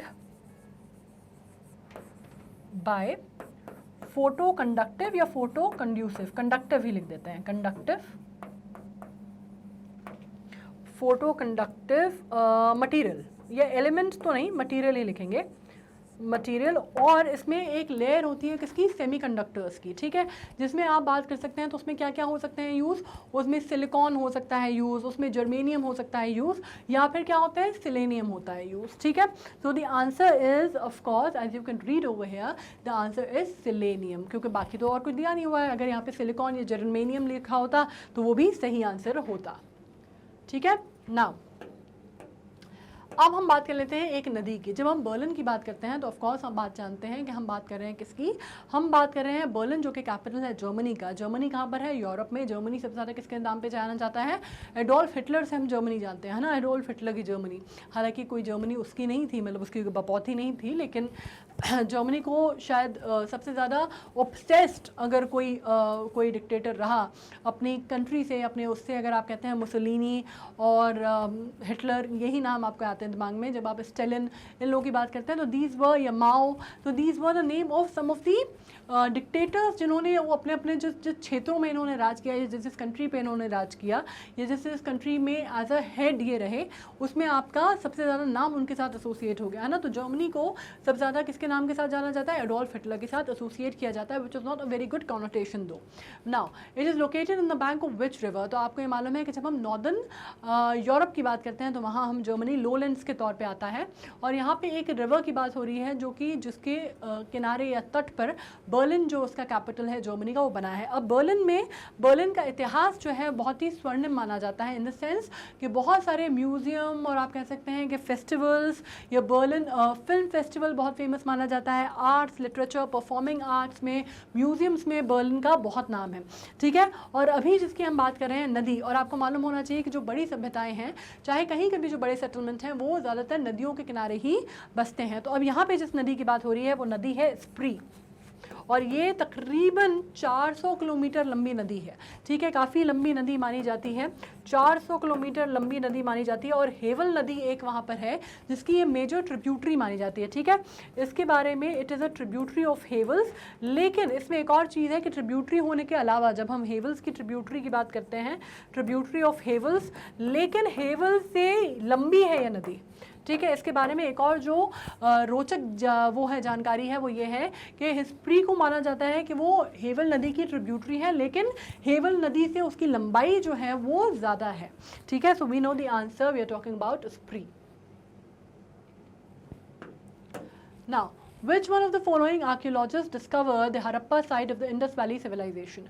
अब इंडस वैली सिविलाइजेशन अगेन आप जानते हैं कि हमने जब शुरुआत की थी, जब हमने इतिहास पढ़ने की शुरुआत की थी, तब हमने इंडस वैली सिविलाइजेशन या हरप्पन सिविलाइजेशन के ऊपर पूरा का पूरा एक जो वीडियो है वो हमने किया हुआ है, ठीक है। अगर आप जाएंगे तो आपको ढूंढेंगे तो आपको ज़रूर मिल जाएगा हमारा जो, अगर आप IGQ में देखेंगे जो वीडियो उसका ब्लो डाउन है उसमें आपको मिल जाएगा। तो उस पर हमने इतिहास के ऊपर डिस्कशन करना चालू किया था कि कैसे दुनिया की जो सबसे पुरानी सभ्यताओं में से एक सभ्यता मानी जाती है। इनफैक्ट आज की डेट में तो आर्कियोलॉजिस्ट का ये भी कहना है कि एक नहीं, सबसे प्राचीन सभ्यता ही है भारत की हरप्पन सिविलाइजेशन। मतलब बाकी मेसोपोटामिया की बोली जाती है कि सबसे प्राचीन है, लेकिन उसमें भी अभी जो आप कह सकते हैं एक तरह का द्वंद्व जो है वो चल रहा है। और कई एक जो स्कूल ऑफ थॉट्स है उनका कहना है कि मेसोपोटामिया से पहले की सभ्यता जो है हरप्पन सिविलाइजेशन है, और इसके बारे में पुष्टि हो चुकी है और ये हमें कई सर्वे से और एक्सकवेशन से पाया गया है, ठीक है। पुरानी सभ्यताओं में कौन सी आती है, जैसे अभी हम जो पढ़ रहे थे, तो बेसिकली अगर आप बात करते हैं तो मेसोपोटामिया आ जाती है, इजिप्शियन आ जाती है, चाइना की आ जाती है और हरप्पन आ जाती है। जैसे मैंने अभी आपको बता रही थी जब स्प्री के बारे में कि जितनी मेजर सभ्यताएं या मेजर शहर हैं, ये बहुत एक जो आप कह सकते हैं एक कड़ी जो उनके बीच में देखी जाती है, ये सारी के सारी मतलब उनमें ज़्यादातर वो नदियों के किनारे स्थित है ना। अभी आपने बर्लिन की बात की तो वो स्प्री नदी के किनारे स्थित है, हालांकि ये तो मॉडर्न आप देश की दुनिया की बात कर रहे हैं, लेकिन अगर आप प्राचीन सभ्यताओं में भी बात करते हैं तो ये भी जितनी सभ्यताएं थी सारी रिवर वैली सिविलाइजेशंस मानी जाती नहीं, सारी की सारी, ठीक है। तो अब इसमें जब हम बात करते हैं हरप्पन वैली सिविलाइजेशन की, तो उसकी शुरुआत हमने जब बात की थी तो एक जो नाम बहुत उभर के सामने आता है वो हमने बात की थी, सर जॉन मार्शल का नाम आता है, ठीक है। आर्कियोलॉजिकल सर्वे ऑफ इंडिया के चीफ थे और उन्होंने फिर इसके ऊपर बोला था कि आपको पूरा डिटेल्ड जो सर्वे है वो करना है। हालांकि इसमें जब आप बात करेंगे तो बहुत सारे बड़े बड़े नाम निकल के सामने आएंगे, बहुत सारी डिस्कशन बातचीत इस पे होगी। अब यहाँ पे जब हम बात कर रहे हैं दो लोगों का नाम, जिसमें आप सर दयाराम साहनी का नाम आता है, इसमें राखलदास बनर्जी का नाम आता है, इसमें वत्स का नाम आता है। ये दो तीन नाम जो हैं बहुत बड़े माने जाते हैं। अब जिसमें आप बात कर लीजिए, जब हम बात करते हैं सर दयाराम साहनी की, सर दयाराम साहनी ने अगर आप बात करते हैं 1920 में, है ना, 1920 में बहुत डिटेल्ड आप कह सकते हैं सर्वे जो है इन्होंने किया। सर दयाराम साहनी, है ना, बहुत फेमस, बहुत प्रख्यात आर्कियोलॉजिस्ट हैं जो इंडिया के जाने जाते हैं। सर की उपाधि से उनको नवाजा गया क्योंकि उस ज़माने में अंग्रेज़ों का राज था, ये आप जानते हैं, ठीक है। दयाराम साहनी, उन्होंने जब ये पूरी की पूरी स्टार्टिंग की, पूरी पढ़ाई की उन्होंने और पूरा वो गए उस सर्वे किया उस जगह पे, तो सबसे ज़्यादा आप कह सकते हैं कि इंडस वैली सिविलाइजेशन की हरप्पा साइट जो है वो किसके नाम पर जानी जाती है, एक्सकवेशन या उसका जो खोज है वो किसके नाम पर जानी जाती है, सर दयाराम साहनी के नाम पर। इसी में मैंने आपसे बताया राखलदास बनर्जी, राखलदास बनर्जी। मैं एक और बात बता दूं आपको, कई लोग इनको सर बोलते हैं, कई लोग ने बेसिकली सर दयाराम साहनी की जगह, अगर आप कई जगह पे आप पढ़ेंगे तो इनको राय बहादुर भी बोला जाता है, ठीक है। तो उसमें ये भी कंफ्यूज मत होना कि मैम ने तो पहले राय बहादुर बताया था, अभी सर क्यों बता दिया। मतलब बेसिकली इनको राय बहादुर की उपाधि से भी नवाजा गया था। Rai Bahadur Dayaram Sahni is much better than the sir, ठीक है। आप इससे याद रखिए, राय बहादुर दयाराम साहनी से याद रखिए आप। ऑलराइट, राखलदास बनर्जी ये किसके लिए जाने जाते हैं, मोहनजोदाड़ो के लिए। और मोहनजोदाड़ो, ठीक है, मोहनजोदाड़ो जो आपको मालूम है आज की डेट में हरप्पा या मोहनजोदाड़ो दोनों ही कहाँ पर हैं, पाकिस्तान में आती हैं, ठीक है। मोहनजोदाड़ो की उसमें माना जाता है और कहा जाता है कि यही थे। राखलदास बनर्जी का नाम इसलिए इंपॉर्टेंट है क्योंकि कहा जाता है कि इन्होंने ही कॉन्ग्रुएंस जो है बिठाई थी हरप्पा और मोहनजोदाड़ो में, और इन्होंने ही उस बात को, दोनों जो आप कह सकते हैं ना कड़ियों को मिला के बात जोड़ी थी और ये कहा था कि ये दोनों ही एक ही सभ्यता का हिस्सा लगते हैं और इंडस वैली सिविलाइजेशन की शुरुआत या खोज आप कह सकते हैं वहाँ से हुई, ठीक है। इसमें राखलदास बनर्जी का नाम आता है। एक जैसे मैंने आपसे कहा वत्स साहब का नाम आता है। ये 1919 की बात है, ठीक है, 1920 की बात है, 1919 की बात है। इनसे पहले, हालांकि इनसे पहले जब मैं बात करती हूँ तो उससे पहले अगर आप 1911 में बात करते हैं, 1911 में बंदरकर का नाम आता है बहुत बड़ा निकल के, उन्होंने भी इसके उस मामले में एक्सकवेशन वगैरह किए थे, ठीक है। और इसके बाद अगर आप बात करते हैं बंदरकर के बाद तो 1913 में भी एक नाम आता है जो कि आता है वत्स का, ठीक है, वत्स साहब का। तो ये वो आर्कियोलॉजिस्ट हैं जिनका नाम बहुत सम्मान से लिया जाता है जब हम बात करते हैं इंडस वैली सिविलाइजेशन की खोज की। और एक और नाम मैंने जो आपको बताया था, सर जॉन मार्शल। ठीक है, क्लियर है? ये सर हटा ही देते हैं अपने यहाँ से, ठीक है, ओके। तो अभी बात किसकी हो रही है? यहाँ पे आपको जवाब समझ में आ गया कि हम किसकी बात कर रहे हैं? राय बहादुर दयाराम साहनी की बात कर रहे हैं, विच इज़ डी.आर. साहनी। और राखलदास बैनर्जी, जिनको राखलदास बंदोपाध्याय भी कहा जाता है, आर.डी. बंदोपाध्याय के नाम से भी जाना जाता है, वो दोनों ही नाम जो है एक ही व्यक्ति के हैं और उन्होंने मोहनजोदाड़ो की खोज की थी। ठीक है, now which of the following statement is correct? हमें ये बताना है कि इनमें से कौन सा स्टेटमेंट करेक्ट है। Basically, photochemical smog always contains ozone, lead is most hazardous metal pollutant of automobile exhaust, the toxic effect of carbon monoxide is due to the greater affinity for hemoglobin as compared to oxygen। तो जब हम ये बातें कर रहे हैं तो देखिए, फोटोकेमिकल स्मॉग में ओजोन होता है, ये बात सही है। ये मैं आपको जब हमने एनवायरनमेंट पढ़ा था तब ये ऑलरेडी हम डिस्कस कर चुके हैं, तो उसमें मुझे नहीं लगता कि आपको किसी भी प्रकार का कोई भी संशय या कोई भी डाउट आपके दिमाग में होगा। ये हम ऑलरेडी डिस्कस कर चुके हैं, इट इज़ वेरी ट्रू। ये हम इनफैक्ट हम अपने एमसीक्यू में भी ये डिस्कस कर चुके थे।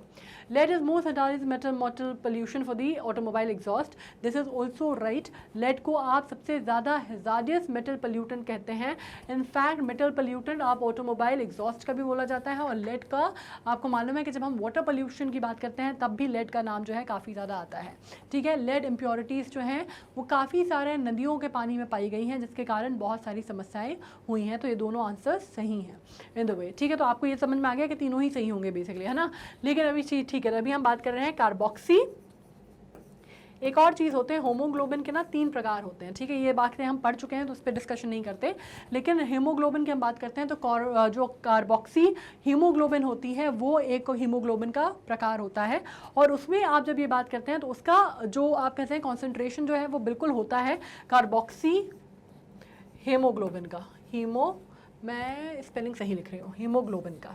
ठीक है, होता है 3 प्रकार में से एक होता है। और इसमें से मैं आपको बता दूं कि अगर इसका कॉन्सेंट्रेशन 1900 ppm के ऊपर हो जाएगा तो ये टॉक्सिक या फेटल हो जाता है। ठीक है, तो ये बिल्कुल सही है, ये जो बात लिखी गई है ये बिल्कुल सही है। ऑलराइट, तो इस वजह से आंसर जो है सीधा सीधा क्या हो गया? D, all of these. Okay,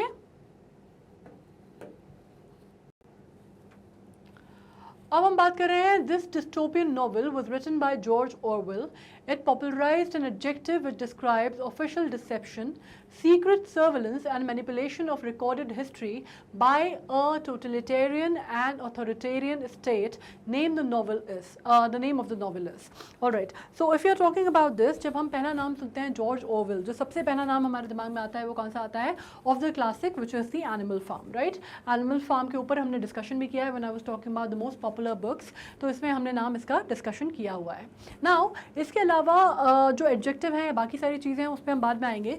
first and foremost let us start with the fact कि हम बात करने वाले हैं डिस्टोपियन की। Right, so when I talk about utopian and dystopian, utopian इसका ऑपोजिट होता है। ये स्कूल ऑफ थॉट्स या आप कह सकते हैं ये टर्मिनोलॉजीज़ आपको पॉलिटिकल साइंस जब आप पढ़ेंगे या पॉलिटिकल आइडियोलॉजीज़ जब पढ़ेंगे तो उसमें भी ली जाती हैं और लिटरेरी में तो ली ही जाती हैं। ठीक है, डिस्टोपियन आइडियली ये पॉलिटिकल आइडियोलॉजी की बात होती है। यूटोपियन एंड डिस्टोपियन, यूटोपियन का ऑपोजिट जो होता है वो होता है डिस्टोपियन। राइट, यूटोपियन इज़ एक आइडियल स्टेट। हाँ, अगर आपने बात की है तो आपने सुना होगा कि बहुत ही यूटोपियन थॉट है, मतलब बहुत अच्छा है सुनने में, it is too good to be true. Right, तो यूटोपियन का मतलब होता है कोई चीज़ जो इतनी बेहतर है या इतनी परफेक्ट स्टेट है कि आप मतलब वो एग्जिस्ट करना उसका या होना आज के रियल वर्ल्ड में पॉसिबल नहीं है। तो वो that is what we call as utopian state. ठीक है, या यूटोपियन बिलीफ कि बिल्कुल it is too good to be true, like हर चीज़ परफेक्ट है, उसको हम कहेंगे यूटोपियन। राइट, जिसमें शांग्रीला आपने सुना होगा, it's imaginary place where everything is very prosperous, everything is very good. Right, so that is known as utopian kind of a thing. इसके ऑपोजिट जो होता है वो होता है डिस्टोपियन। सो आप समझ गए होंगे कि now dystopian, when utopian is talking about everything happy and prosperous, so dystopian is obviously talking about everything opposite. मतलब वो क्या फोकस कर रहा है? मिजरीज पे, या वो फोकस कर रहा है जो समस्याएं, दिक्कतें, परेशानियां लोगों को होती हैं, या उनको किस तरह से दबाया कुचला जाता है, या उनको किस तरह से उनकी भावनाओं को या उनकी राइट्स को पूरी तरह से ख़त्म कर दिया जाता है, ठीक है, तो हम उसको बोलेंगे डिस्टोपियन। तो एक तरह से कब होता है ये सब, जब डिस्पोटिक राज होता है, आप कह सकते हैं टोटलिटेरियन स्टेट होता है, तो उसमें लोगों की या जो नागरिक होते हैं उनकी भावनाओं की या उनकी राइट्स की कोई पूछ या कदर नहीं होती। मतलब आज की डेट में अगर आप देखेंगे तो इजराइल में जो चीज़ें हो रही हैं, या अगर आप देखेंगे किस तरह से पूरे का पूरा एक जो अच्छा खासा खुशहाल जगह थी उसको पूरी तरह से तहस नहस कर दिया गया, या अगर आप देखते हैं तो ईरान में आज जिस तरह की आपको मालूम है कि जिस तरह का रेज का माहौल है, तो एक तरह से ये आप you would be able to ascertain it कि ये काइंड ऑफ डिस्पोटिक या आप कह सकते हैं dystopian kind of a thing है, ठीक है। अब इसमें हम देखते हैं तो ऑफिशियल इस टाइम पे जब ये किताब लिखी गई तो उसमें एडजेक्टिव जो है बहुत फेमस हो गए थे, ठीक है। अब इसमें आप एक और चीज़ समझ सकते हैं कि ये किताब जो है कब लिखी गई थी, 1948 में किताब लिखी गई थी, विच मीन्स के वर्ल्ड वॉर सेकंड के बाद का जो समय था, तो आप जान सकते हैं कि एक तरह से बहुत ही अस्त व्यस्त समय था इतिहास का, ठीक है। उस समय पे यह किताब लिखी गई। अब जॉर्ज ऑरवेल से किसी ने जाके तो नहीं पूछा, लेकिन इस पर बहुत सारी चर्चा हुई, बहुत सारी बातें हुई। इसका नाम जो था वो अलग अलग रखा उन्होंने, पहले 1982 रखा, फिर 1986 लिखा था, फिर लेकिन finally he came down to 1984। और ये कहा जाता है कि एक तो ये नाम जो था, लिटरेरी क्रिटिसिज्म में ये बात बोली जाती है कि इस नाम को, एक तो पहली चीज़ ये हुई कि इसकी वजह से एक काइंड ऑफ एक इंटरेस्ट या इंट्रीग जो था वो जागा लोगों में कि भाई 1948 में आप कोई चीज़ लिख रहे हैं जिसका टाइटल जो है वो 1984 है, तो ऑब्वियसली थोड़ा सा इंट्रीगिंग था।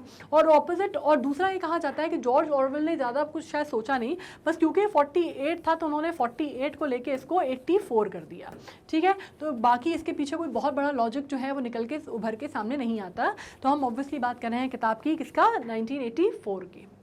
Alright, Now let's get to another one, international atomic energy agency, जिसको IAEA भी बोला जाता है। इसका बेसिकली मतलब होता है आपकी न्यूक्लियर एनर्जी या peaceful use of nuclear energy. Peaceful use of nuclear energy की जब मैं बात करती हूँ तो आपको मालूम है कि भारत उन कई मुल्कों में से एक है जिसने क्या साइन किया हुआ है, NFU साइन किया हुआ है। NFU मतलब नो फर्स्ट यूज़ की हमने बात की है, ठीक है, कि no first use of nuclear weapons, है ना। तो हम क्या बात करते हैं, peaceful use of nuclear energy पे फोकस करते हैं, ठीक है। अब इसका हेडक्वार्टर कहाँ पे लोकेटेड है, इसकी बात हो रही है। तो इसका हेडक्वार्टर मैं आपको बता दूं कि इसका हेडक्वार्टर ऑस्ट्रिया में लोकेटेड है, वियना में। और इसमें और भी चीज़ आ जाती हैं, और इसका रीजनल ऑफिसेस जो हैं वो अलग अलग कंट्रीज़ में है, मतलब 4 कंट्रीज़ में तो कम से कम है ही, जिसमें से टोक्यो जापान में है, जिनीवा स्विट्ज़रलैंड में है, ओंटारियो कनाडा में है, नहीं टोरंटो कनाडा में है, और न्यूयॉर्क US में है, ठीक है। तो इनके बारे में मैं लिख देती हूँ। रीजनल ऑफिस जो है इसके, हेड ऑफिस आपको पता चल गया। रीजनल ऑफिस कहाँ कहाँ हैं मैंने बताया आपको, एक तो New York which is in US as you know, right. इसके अलावा Toronto which is Canada, fine. इसके अलावा Geneva which you know is Switzerland,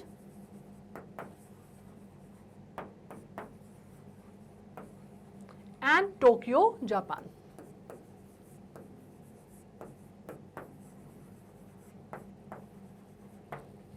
alright, तो ये इसके रीजनल ऑफिसेस का नाम है। Now in which of the following groups animal bear no teeth, animal bear no teeth, ये मैंने आपको जब पढ़ाया था, जब हमने किंगडम एनिमीलिया पढ़ा था। और किंगडम एनिमीलिया तो हमने इतनी डिटेल में पढ़ा है भाई साहब कि उसके बारे में तो मुझे नहीं लगता कि कोई भी चीज़ ऐसी होगी जो आपको नहीं पता होगा। मतलब हमने इतनी डिटेल में किंगडम एनिमीलिया और किंगडम प्लांटे पढ़ा है कि मुझे लगता है कि लिटरली आप एक अगर बोटानिस्ट या जूलॉजिस्ट बनना चाहें तो वो भी आप बन सकते हैं, बहुत बेहतरीन, अगर आप ये सारे आप पढ़ लेंगे तो ही, ठीक है। ऑब्वियसली और पढ़ाई करनी पड़ेगी, लेकिन बेसिक काम तो अपना से कल चल जाएगा, ठीक है।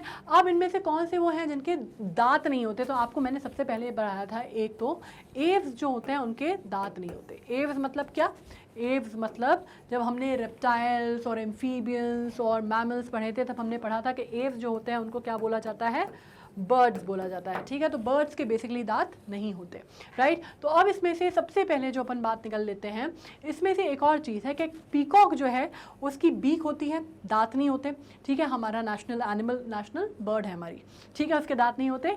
और टोर्टोइस के भी दांत नहीं होते, मालूम है आपको, टोर्टोइस के दांत नहीं होते। और ऑस्ट्रिच के भी नहीं होते। ऑस्ट्रिच जो पत्थर, जब मैंने आपको पढ़ाया था तो मैंने बताया था ना, वो पत्थर को गल्प करती है व्हाइल इट रीचेस इट्स गिजर्ड्स, ठीक है। तो ऑस्ट्रिच के भी बेसिकली दांत नहीं होते। तो आपको आंसर बिल्कुल क्लियर हो चुका है कि आंसर बात हो रही है बी की, right. So peacock, ostrich and tortoise is the answer. Tortoise बोलते हैं इसको वैसे, बाय द वे अंग्रेजी में आपको सिखा दूं, टॉर्टोइस हम इसको बोलचाल की भाषा में बोलते हैं, जैसे हम डेंगू बोलते हैं ना, उसको बोला कायदे से डेंगी ही जाता है, लेकिन अब वो डेंगू ही बोलेंगे तो लोग हंसेंगे हम पे, तो वैसे ही टॉर्टस बोलेंगे तो भी हंसेंगे लोग हम पे, बेसिकली होता है वो टॉर्टस है। Alright, now why plants are killed in winter by frost. अब पेड़ों को आपको मालूम है, पेड़ जो होते हैं वो ऑटोट्रोफ्स होते हैं।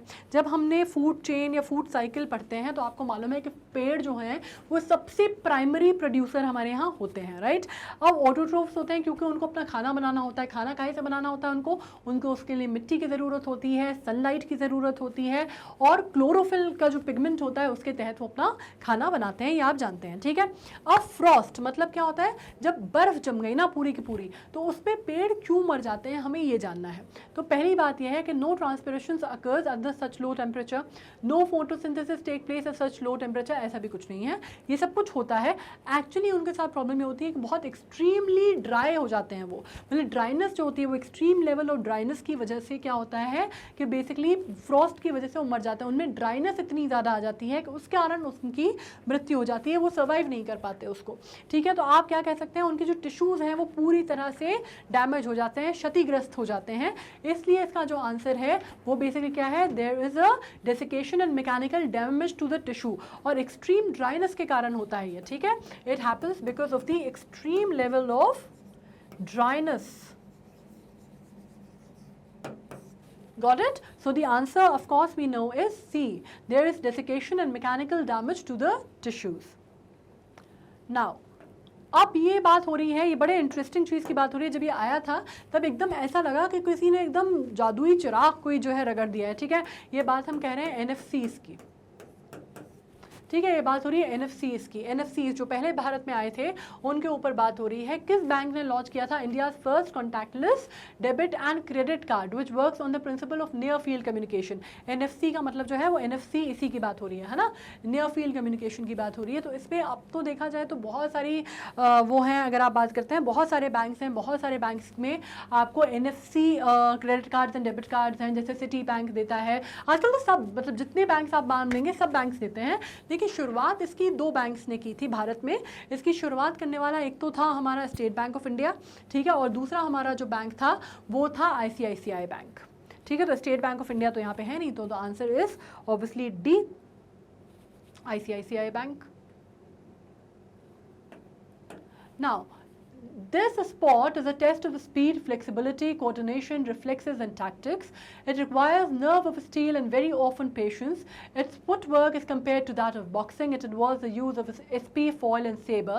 Can you name the sport? अब ये same question, बिल्कुल डिट्टो यही same question हमने किया हुआ है already, कब हमने जब sports MCQs किए थे तब, ठीक है। तो ये आपको मैं बता दूं कि ये question हम पढ़ चुके हैं, डिस्कस कर चुके हैं, और मैंने आपको बताया था कि बहुत पुराना स्पॉट माना जाता है। मींस इतना पुराना स्पॉट माना जाता है कि इसकी स्टार्टिंग कहाँ से हुई ये कोई नहीं बता सकता। मतलब तकरीबन इजिप्शियंस अगर आप बात करते हैं तो तकरीबन 3000 साल पहले कहते हैं कि इजिप्शियंस ने किया। लेकिन अगर आप भारत का इतिहास देखते हैं तो आपको पता चलेगा कि ये तो और भी पहले से हमारे यहाँ होता है। मतलब अगर तकरीबन अपन बात करते हैं, हाँ वही 2500-3000 हज़ार साल के आसपास हमारे यहाँ भी ये चला आ रहा है। मतलब वैदिक काल से तो हमारे यहाँ चला ही आ रहा है, ठीक है। तो आप तकरीबन बात करते हैं क्या 2000 साल के आसपास तो हमारा भी इतिहास बनता है, ठीक है। लेकिन इजिप्शियन उसमें कहा जाता है, और जिसको हम बेसिकली तलवारबाजी कहते हैं ना, जिसको आप एक नॉर्मल लैंग्वेज में तलवारबाजी कहते हैं, आप वो कह सकते हैं। और जैसे कि बॉक्सिंग में काम तो हाथ से होता है, पंच तो आप हाथ से मारते हैं, लेकिन फिर भी आपका फुट मूवमेंट जो है बहुत स्ट्रांग माना जाता है। वैसे ही तलवारबाजी में भी आप लड़ाई जो है वो हाथ पे तलवार पकड़ते हैं, लेकिन आपका फुट मूवमेंट जो है वो बहुत इंपॉर्टेंट माना जाता है और उसमें टेक्निक्स जो हैं बहुत इंपॉर्टेंट होती हैं। अगर आप इसकी टेक्निक्स की बात करेंगे तो पैरी, लंजेस, अटैक जो हैं वो इनकी कुछ टेक्निक्स हैं। और इसमें मैं आपको बता दूं कि जब हम इंटरनेशनल उसकी बात करते हैं, इंटरनेशनल स्पोर्टिंग की बात करते हैं, तो एसपी, फॉयल एंड सेबा अगर आप बात करते हैं तो एक तरह के ये फेंसिंग वेपन कहलाते हैं, ठीक है। और इसमें जैसे फिजिकल कॉन्टैक्ट हुआ, जैसे आपने एसपी से फिजिकल कॉन्टैक्ट किया अपोनेंट को और उसकी बॉडी को टच किया तो आपको पॉइंट मिलेगा, इस तरह का फंडा होता है, ठीक है। तो बेसिकली आप किसकी बात कर रहे हैं, आप बात कर रहे हैं फेंसिंग की, which is the answer is B, fencing. Now these animals are cold-blooded, have scores and breathe through their lungs, right? अब अगर ये पढ़ गए हो तो इसमें ये बहुत क्लियर आ गया होगा, हालांकि इसमें काफ़ी सारा कंफ्यूजन यहाँ पे आ जाता है। Cold blooded, scales and breathe through their lungs, cold blooded और स्केल्स से ही समझ में आ गया होगा कि रेप्टाइल्स की बात हो रही है, ठीक है। अब इसमें 4 चेम्बर्ड हार्ट होता है, ले एग करता है, सेमी एक्वेटिक है। मैं यहाँ पे ये बता दूं कि ये सेमी एक्वेटिक है, किससे समझ में आ रहा है हमको, well adapted to dry land conditions भी लिखा हुआ है यहाँ पे, ठीक है। और which of the following animal is being referred to the above passage, तो मैं आपको ये बता दूं कि हम बात कर रहे हैं सेमी एक्वेटिक एनिमल की, जो कि लंग से ब्रीथ करता है। ऑब्वियसली उसकी शरीर पे स्केल्स हैं क्योंकि वो रेप्टाइल है, कोल्ड ब्लडेड है और अपने एग्स जो है वो ले करता है जिसमें टफ कवरिंग होती है, ठीक है। तो हम बात कर रहे हैं बेसिकली क्रोकोडाइल्स की, जो कि एशिया और अफ्रीका में बहुत बड़ी तादाद में पाए जाते हैं। तो वी आर टॉकिंग अबाउट मगरमच्छ, so we are talking about crocs, right. So the answer is C, crocs. Now, which of the following cities hosted the 2017 Agriculture Science Fair, जिसको कृषि उन्नति फेयर या कृषि उन्नति मेला भी बोला गया था, ठीक है। तो कृषि उन्नति मेला जो है, क्योंकि आपको मालूम है कि भारत एक कृषि प्रधान देश है, हमारी जो कंट्री है वो बेसिकली कृषि प्रधान देश है, ये आप जानते हैं। आज भी इंडिया में इतने डेवलपमेंट, इतने सबके बाद भी आज भी जो एग्रीकल्चर है वो हमारे यहाँ की सबसे बड़ी इकोनॉमी को, सबसे ज़्यादा हमारा जो इकोनॉमी का जो जीडीपी है वो सबसे ज़्यादा कहाँ से आता है, एग्रीकल्चर से आता है। हमारा एक्सपोर्ट आप जानते हैं सबसे ज़्यादा किस पे बेस्ड है, एग्री बेस्ड है। तो ये क्या था बेसिकली, कृषि क्या बोला जाता है हिंदी में, एग्रीकल्चर को कृषि बोला जाता है, कृषि उन्नति मेला। और ये मैं आपको बता दूं, ये मार्च 15 से 17 2017 के बीच में इसको किया गया था। और ये कहाँ हुआ था, लिख भी दे रही हूँ मैं, मार्च, आगे का अपन एक पढ़ने वाले हैं वो मार्च 17 से 19 है, इसलिए आपको याद रहेगा। मार्च 15 से 17 के बीच में किया गया था। बेसिकली इसको किया गया था नई दिल्ली में, न्यू दिल्ली जो कि हमारे देश का कैपिटल है, वहाँ पे ये मेला जो है लगाया गया था। Alright. Now, in March 2017, International Buddhist Conference on Buddhism in 21st Century was held in, कहाँ हुई थी, मैं आपको बता दूं कि ये ऐसी जगह पे हुई थी जो कि बहुत ज़्यादा नाम जोड़ा जाता है बुद्धा के साथ, ठीक है। इसमें अगर बुद्धा के एनलाइटमेंट की बात की जाती है तो वो भी इसी राज्य में पड़ता है। ये हुआ था बेसिकली राजगृह के कन्वेंशन में, कन्वेंशन सेंटर में, जहाँ नव जो नालंदा महाविद्यालय बना है वहाँ पे हुआ था। और जैसे मैंने कहा 17 से 19 मार्च के बीच में हुआ था, ठीक है। और बिहार चुनने की वजह ये थी क्योंकि जैसे मैंने कहा कि पिलग्रिमेज स्थान माना जाता है जब हम बुद्धिज्म की बात करते हैं, है ना। गया की बात करते हैं, बोध गया की बात करते हैं, सब कुछ जो है एक तरह से बौद्ध धर्म की शुरुआत यहाँ से मानी जाती है, ठीक है। इसमें आज भी बहुत सारे जो आपको मालूम है जो जगहें हैं जो कि आपको मालूम है वर्शिप प्लेसेस हैं बुद्धिज्म की, वो पाई जाती हैं। इनफैक्ट पहली जो बुद्धिस्ट काउंसिल हुई थी अजात शत्रु के समय पे, ये भी आप जानते हैं 4 बुद्धिस्ट काउंसिल्स हुई थी। पहली जो बुद्धिस्ट काउंसिल हुई थी वो भी राजगृह में हुई थी। कब हुई थी, अजात शत्रु उस समय शासक थे, उनके समय पे हुई थी। तो ये भी जो है आपको याद रहेगा, ये बेसिकली हम कहाँ की बात कर रहे हैं, राजगृह कन्वेंशन सेंटर में ये काउंसिल हुई है। कब, मार्च 17 से लेके मार्च 19 के बीच में, कहाँ पे, बिहार में, ठीक है, और 2017 में। Alright, so the answer is Bihar. Of which city has topped in the list in the Mercer's 2017 Quality of Living Index? अब Mercer's Quality of Living Index जो है बहुत प्रतिष्ठित एक माना जाता है। जैसे आप कह सकते हैं ना, आजकल हैप्पीनेस इंडेक्स पे बहुत ज़्यादा बात होने लगी है। हैप्पीनेस इंडेक्स आजकल इंडिया में भी बहुत ज़्यादा आ गया है कि हम पर कैपिटा इनकम पहले गिना करते थे, अब हम कंट्री या स्टेट्स की हैप्पीनेस इंडेक्स के हिसाब से भी काफ़ी सारी बातें हम करते हैं। और happiest country in the world कौन सी बात की जाती है, भूटान की, राइट।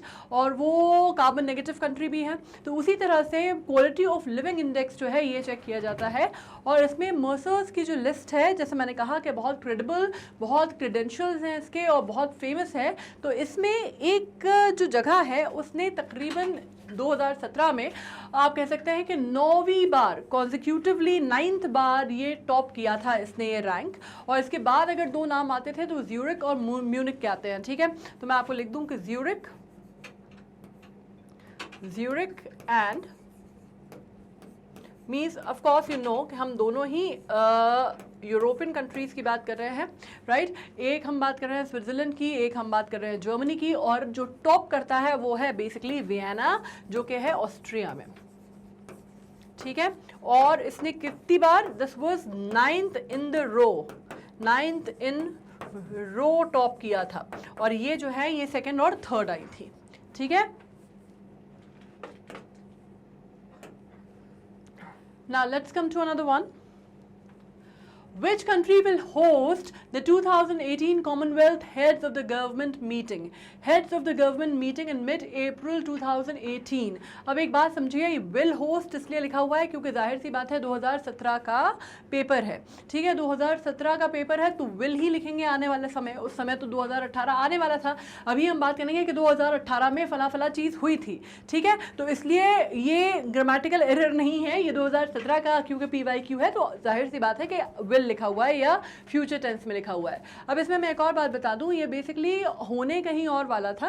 रीज़न ये था कि फिर जब साइक्लोन पाम आया था उस टाइम पे, जैसे आपको पता होगा, तो फिर इसका वेन्यू जो है वो चेंज कर दिया गया था, और ये हुआ था 16 अप्रैल से, ठीक है। जो डेट है इसकी तकरीबन 16 अप्रैल के बीच में हुआ था, 16 से 20 अप्रैल तक इसकी डेट थी जब ये किया गया था। और इसमें जैसे कि आप नाम से समझ पा रहे हैं, कॉमनवेल्थ हेड्स ऑफ गवर्नमेंट मतलब जो इंटर गवर्नमेंटल था। कॉमनवेल्थ कंट्रीज़ आप जानते हैं, कॉमनवेल्थ कंट्रीज़ के जो हेड्स थे, जो प्रीमियर्स थे, उन्होंने इसको अटेंड किया था। और इसका वेन्यू जो था बेसिकली वो आप कह सकते हैं वो बकिंगम पैलेस था, लैंकास्टर था और विंडसर कासल था। तो मतलब आप समझ गए हम बात कर रहे हैं कहाँ की, यूनाइटेड किंगडम्स की, ऑफ कोर्स, ठीक है। So answer is C. Now who has won the 2017 Hero Indian Open Golf Tournament? Indian open golf tournament जीतने वाले व्यक्ति का नाम क्या था, ठीक है। तो अगर मैं आपको इनका नाम बताऊं तो ये वो प्लेयर हैं जिन्होंने ये जो गोल्फ टूर्नामेंट था बेसिकली ये कहाँ पे हुआ था, ये DLF गोल्फ क्लब में हुआ था, गुड़गांव में, ठीक है। DLF आप में जानते हैं बहुत बड़े आप क्या कह सकते हैं, इंफ्रास्ट्रक्चर में बहुत बड़ा नाम है इनका। DLF एम्पोरियो, DLF गुड़गांव, बहुत प्रतिष्ठित इनके नाम पे आप कह सकते हैं कि बने हुए हैं बहुत बड़े। DLF एम्पोरियो तो कहा जाता है सबसे अच्छा मॉल जो है, सबसे हाई ब्रांड मॉल्स जो है वो DLF एम्पोरियो कहा जाता है। और DLF टाउनशिप्स, DLF की जो कंस्ट्रक्शंस हैं वो बहुत ज़्यादा माने जाते हैं। DLF का इनफैक्ट पूरा का पूरा इंफ्रास्ट्रक्चर जो है बहुत ज़्यादा माना जाता है। तो DLF गुड़गांव में हुआ था ये। DLF गुड़गांव का जो क्लब हाउस, जो गोल्फ क्लब है, गोल्फ कंट्री क्लब कहते हैं उसको, गोल्फ कंट्री क्लब,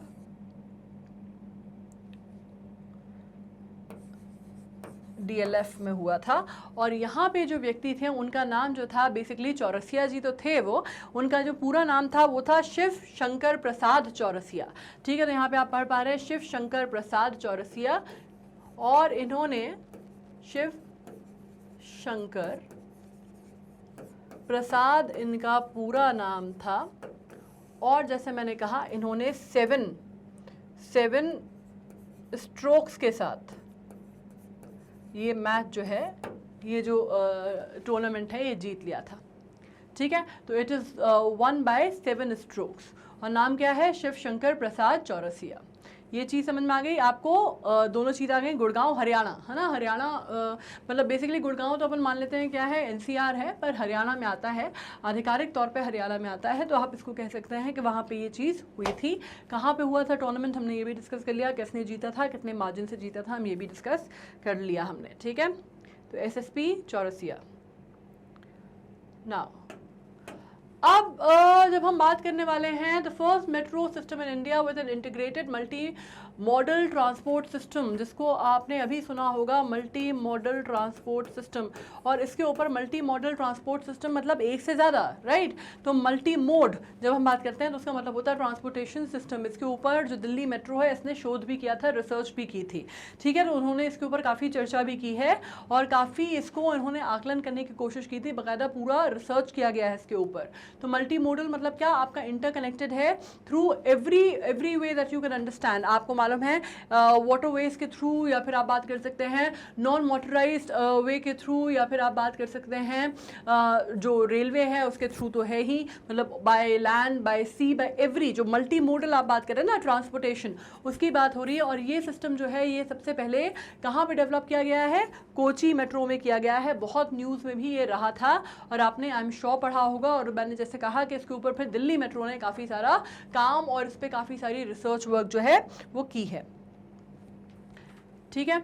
दूसरी बात, which country successfully test fire naval strike ballistic missile Hormuz 2 in March 2017। देखो, अगर बाकी कुछ नहीं पता, अगर ये समझ में नहीं आ रहा कि इनमें से कौन हो सकता है, तो एक चीज़ समझ सकते हो कि आपको हॉर्मूज स्ट्रेट का नाम आपने सुना होगा, या स्ट्रेट ऑफ हॉर्मूज का नाम आपने सुना होगा, ठीक है। बीच में ईरान ने इसकी धमकी भी दी थी कि वो कहाँ पे, वो हॉर्मूज, जो स्ट्रेट ऑफ हॉर्मूज है, जो कि सबसे बड़ा या सबसे इंपॉर्टेंट आप कह सकते हैं शिपिंग के लिए, है ना, ऑयल ट्रांसपोर्ट या ऑयल शिपिंग के लिए बहुत इंपॉर्टेंट स्ट्रेट माना जाता है, उसको ब्लॉक करने की धमकी जो है ईरान ने दी थी, ठीक है, जो पर्शियन गल्फ में आता है, ठीक है। तो आपको एक चीज़ समझ में आ गई कि हम क्या इसकी बात कर रहे हैं, हॉर्मूज अगर हम रिलेट कर पा रहे हैं तो हॉर्मूज हम किससे रिलेट कर पा रहे हैं, ईरान से, ठीक है, स्ट्रेट ऑफ हॉर्मूज से। और स्ट्रेट ऑफ हॉर्मूज और ये नेवल स्ट्राइक बैलिस्टिक मिसाइल है, और ये किसके लिए है कि पानी में अगर कोई भी चीज़ जो है वो मूवमेंट कर रही है उसको आप बैलिस्टिक मिसाइल से आप उसको मार गिरा सकते हैं विद प्रिसाइज एक्यूरेसी। इसके लिए इसको बनाया गया था और इसकी जो रेंज है तकरीबन 300 से 400 किलोमीटर की इसकी रेंज है विद वेरी एक्यूरेट प्रिसिशन, ठीक है। तो आपको समझ में आ रहा है कि हॉर्मूज 2 जो है इसका टेस्ट जो है, सक्सेसफुल टेस्ट परीक्षण जो है वो मार्च 2017 में ईरान ने किया था। Now, who among the following was honored with Murti Devi Award? ठीक है, अब जब हम बात की बात करते हैं तो आपको मालूम है भारतीय जनपीठ की बात की जाती है तो आपको मालूम है एकेडमिक और रिसर्च ऑर्गेनाइजेशन है ना, रिसर्च स्कॉलर ऑर्गेनाइजेशन मानी जाती है। इन्होंने किन को दिया था 4 मार्च 2017 को। तो इसमें मैं आपको एक बात बता दूं कि इनमें जो नाम लिखे हुए हैं इनमें से किसी को भी नहीं दिया गया था। एक बहुत ही एमिनेंट बंगाली पोएट हैं, ठीक है, एक बहुत ही एमिनेंट बंगाली पोएट हैं, उनकी एक वर्क था जिसको हम कहते हैं दो दुंदो, उनकी पोएट्री का संग्रह था ये दो दुंदो, मतलब नॉर्मली दो दुंदो के नाम से जाना जाता है। पोएट्री का जो नाम था संग्रह का वो लंबा है, पर अगर आप उसको दो दुंदो के नाम से जानेंगे तो भी काफ़ी है। और ये लिखने वाले कौन थे, जैसे मैंने कहा बहुत ही फेमस बंगाली बहुत एमिनेंट पोएट हैं गोस्वामी जी, जॉय गोस्वामी नाम है, बेसिकली जॉय मुखर्जी से याद रखना, ठीक है, गोस्वामी जी। आप गोस्वामी जी भी समझेंगे तो भी काफ़ी है। इन्होंने बेसिकली इनको दिया गया था ये अवार्ड, और ये मार्च 2017 में आप कह सकते हैं कि इनको नवाजा गया था इस अवार्ड से। तो आप ये जो जाहिर सी बात है जो बाकी सारे नाम दिए हुए हैं वो नहीं आते, वो सारे नाम गलत हैं, नन ऑफ दीज। अब यहाँ पे ये तो पता होगा क्योंकि ये तो काफ़ी न्यूज़ में भी रहा और अभी तक भी था। तो जितने भी मैचेस वगैरह आपने देखे होंगे तो मैचेस पे उनकी जर्सीज पे बड़ा बड़ा लिखा रहता था, तो आपको इसमें समझने में दिक्कत नहीं होगी, है ना। अगर थोड़ा भी आपको याद है 2017 से लेकर 5 साल थे, तो मतलब अभी तक 2022 में भी ये था, तो आपको मालूम होगा कि कौन सी कंपनी थी जिसने आप कह सकते हैं न्यू टीम स्पॉन्सर रही इंडियन क्रिकेट टीम के 5 साल के लिए। तो हालांकि ये एक ऐसी कंपनी है जो कि मोबाइल्स बनाती है और सब जगह आके छा गई थी एकदम। 2001 में एक चाइनीज़ कंपनी है, 2001 में आई थी और 2004 में इनकॉर्पोरेट हो गई थी। और आज की डेट में अगर आप हमारे यहाँ जो मोबाइल्स बिकते हैं, एक टाइम पे होता था कि नोकिया या मोटरोला का नाम चलता था, आजकल आपको नाम मिलेंगे ओप्पो, रियल वन, यही सब आपको नाम मिलेंगे, ठीक है। तो ऑफकोर्स आप समझ चुके हैं मैं बात कर रही हूँ ओप्पो की। हेलो ओप्पो नहीं, वो हेलो मोटो था, अरे ओप्पो भी ऐसे ही नाम है। तो बेसिकली 6 ओप्पो। अब हम बात कर रहे हैं which city has hosted international conference on one governance ICEGOV 2017। 2017 की आईएसगोव किस कंट्री ने किस सिटी ने होस्ट की थी? तो ये मैं आपको बता दूं कि आईएसगोव जो है वो हमारी जो शहर है, जो हमारा जो कैपिटल है, जो हमारे देश का कैपिटल है, उसने इसको होस्ट किया था। और इसमें आप कह सकते हैं कि बेसिकली इसमें बहुत सारी चीज़ें, बहुत सारे मुद्दे डिस्कस किए गए थे, जिसमें आज की डेट में जैसे हम जो बात करते हैं ना डिजिटल गवर्नेंस की, या आज की डेट में हम बात करते हैं जो आप कह रहे हैं टेक्नोलॉजी की, एडवांसमेंट की, साइबर सिक्योरिटी की, ये सारी बातें जो हैं इस कॉन्फ्रेंस में की गई थी। 10वीं इंटरनेशनल कॉन्फ्रेंस ये मानी जाती है इस पर्टिकुलर, आप कह सकते हैं इस पर्टिकुलर नीश की, राइट। और इसको आपको नई दिल्ली में हुआ था, और तकरीबन इसकी डेट अगर मैं बात करूं तो ये 7 से 9 मार्च के आसपास हुई थी, 7 to 9 मार्च आई थिंक। 2 दिन की ये कॉन्क्लेव थी, 2 दिन की कॉन्क्लेव थी, और बहुत सारे इसके ऊपर चर्चा हुई थी। 10th थी, ये इम्पॉर्टेंट था इसलिए 10th थी। तो इसका एक सेलिब्रेशन टाइप का भी था क्योंकि 10 साल पूर्ण हुए थे, और जैसे मैंने कहा कि काफ़ी सारे मुद्दों पे, काफ़ी सारी बातों पे चर्चा हुई थी नई दिल्ली में। ऑलराइट, अब नेक्स्ट क्वेश्चन जो है हमारा, वो हमारा आप जैसे पढ़ पा रहे हैं, ये क्वेश्चन जो हमारी लाइफ स्किल से है उसमें से है। Being assertive can help manage stress. अगर आप assertive हैं तो आप अपना स्ट्रेस जो है वो मैनेज कर सकते हैं। Select the approaches that encourage assertiveness. आपको वो ऑप्शन चुनना है जो कि assertiveness को आप कह सकते हैं encourage करेगा, ठीक है। आपको एक ऐसा ऑप्शन चुनना है जो कि assertiveness को encourage करता है। So being assertive can manage stress. Select the approaches that encourage assertiveness. तो इसके क्वेश्चन की जो ऑप्शंस हैं वो देख लेते हैं। Make a deliberate effort to greet others and call them by their names. Avoid eye contact during conversation. Avoid expressing opinions or feelings. Being aggressive while holding your own viewpoint. Take initiative to engage in new behavior or learn a new activity. अब इसमें जो options हैं वो इस तरह से दिए हुए हैं कि 2 और 4 सही आंसर है, 2 और 3 है, 1 और 5 है, ठीक है। मतलब 2 और 4 सही आंसर है, 1 और 2 है, ओके, या 1 और 5 है। तो अब आप इसका बात समझ लीजिए, जब मैं आपसे बात कर रही हूँ कि make deliberate effort to greet others, मतलब हर व्यक्ति को जब आप कहते हैं कि किसी आदमी को अगर आप उसके नाम से संबोधित करते हैं या आप उसका नाम लेके उसको एड्रेस करते हैं, so every person feel kind of acknowledged, every person feels, आप उसको शिशी तुम सुनो, हे लड़के लड़की ऐसा बोल रहे हो तो अच्छा नहीं लगता, राइट। अगर किसी भी आदमी को आप ऐसे बोलेंगे तो बहुत डिमीनिंग लगेगा उसको। अगर आप अपनी बात को बड़े जिसको आप कहते हैं ना बड़े अच्छे से किसी के सामने रखना चाहते हैं, so it is always a better idea कि आप उसको उसके नाम से एड्रेस करें, which is a very good thing, right. तो आप उसको कहेंगे तो वो लाइकली है, ह्यूमन साइकोलॉजी है कि वो आपकी बात ज़्यादा ध्यान से सुनेगा। Avoid eye contact during conversation, it is never a good idea. Of course अगर मैं आपसे बात कर रही हूँ और मैं देख आपकी तरफ रही हूँ, बात अपन चीन से कर रहे हैं, देख जापान की तरफ रहे हैं, तो काम नहीं चलेगा, है ना। मतलब अगर बात आपसे हो रही है तो भाई देखना तो पड़ेगा ना, आई कॉन्टैक्ट मेंटेन करना पड़ेगा, वरना अभी मैं अगर ऐसे पढ़ा रही हूँ और इधर देख के पढ़ाऊँ नहीं चलेगी बात, तो ये तो गलत हो गया, ठीक है। अवॉइड एक्सप्रेसिंग ओपिनियंस और फीलिंग्स, अवॉइड एक्सप्रेसिंग, क्यों भाई, क्यों अवॉइड करना है एक्सप्रेस करना अपने ओपिनियंस फीलिंग्स? अपनी ओपिनियंस और फीलिंग्स हम अगर अवॉइड करेंगे तो सब कुछ जो है वो अंदर बंद के रह जाएगा, ऐसे बंद होकर रह जाएगा, और क्या होगा, हम सफोकेशन से ही काम हो जाएगा हमारा, है ना। फिर हमारे अंदर फ्रस्ट्रेशन होगा, गुस्सा होगा, एग्रेशन होगा, सब कुछ होगा, तो ये तो बिल्कुल अच्छा आइडिया नहीं है। It is always better to talk, it is always better to communicate, तो ये भी बिल्कुल नहीं है, ठीक है। Being aggressive while holding your own view point, भाई इतने एग्रेसिव हो जाओ कि बिल्कुल चढ़ बैठो सामने के ऊपर वाले के ऊपर कि ये मैं ऐसा चाहता हूँ, नहीं, ठीक है, मतलब सामने वाले के भी काउंटर करना, उसकी बात सुनना इज़ वेरी इंपॉर्टेंट ना। आप ऐसे तो नहीं हो सकते बिल्कुल कि जो तुम कह रहे हो वो गलत है, जो मैं कह रहा हूँ वो बिल्कुल सही है, ये नहीं हो सकता, है ना। बीच का रास्ता निकालने की गुंजाइश हमेशा होनी चाहिए। तो ये टॉपिक तो, ये पॉइंट तो बिल्कुल ही खराब है। ऑलराइट, अब take initiative to engage in new behaviour और learn a new activity. Of course जब आप कोई नई चीज़ सीखना चाहते हैं, आप में एक जिज्ञासा है, एक ललक है कुछ नया समझने की, कुछ नया सीखने की, एक नया पर्सपेक्टिव देखने की, करने की, या फिर आप कोई नई एक्टिविटी पिक करने की, तो obviously you are being a good person, you are being assertive in a right way, ठीक है। तो ये सही हो गया। तो ऑब्वियसली आंसर क्या हुआ, 1 and 5 are right. So the answer comes down to 1 and 5 only. Okay. Now next, which of these is the best approach to appear for an interview. अगर आप इंटरव्यू के लिए जा रहे हैं तो इनमें से कौन सा अप्रोच जो है वो बिल्कुल सही है।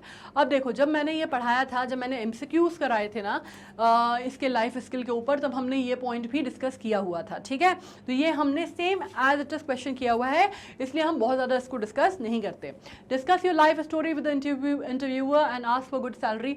Of course not. अगर आप अपनी कहानी और अपने किस्से और अपनी राम गाथा उसको सुनाने बैठेंगे और आप सोचेंगे कि नेगोशिएट हो जाए और इस वजह से मुझे सैलरी अच्छी दे दे, तो वो नहीं होगा, है ना। वो सिंपथाइज कर लेगा, ओ हो बहुत बुरा हुआ आपके साथ, ये कह सकता है, लेकिन वो आपको पैसे ज़्यादा नहीं देगा।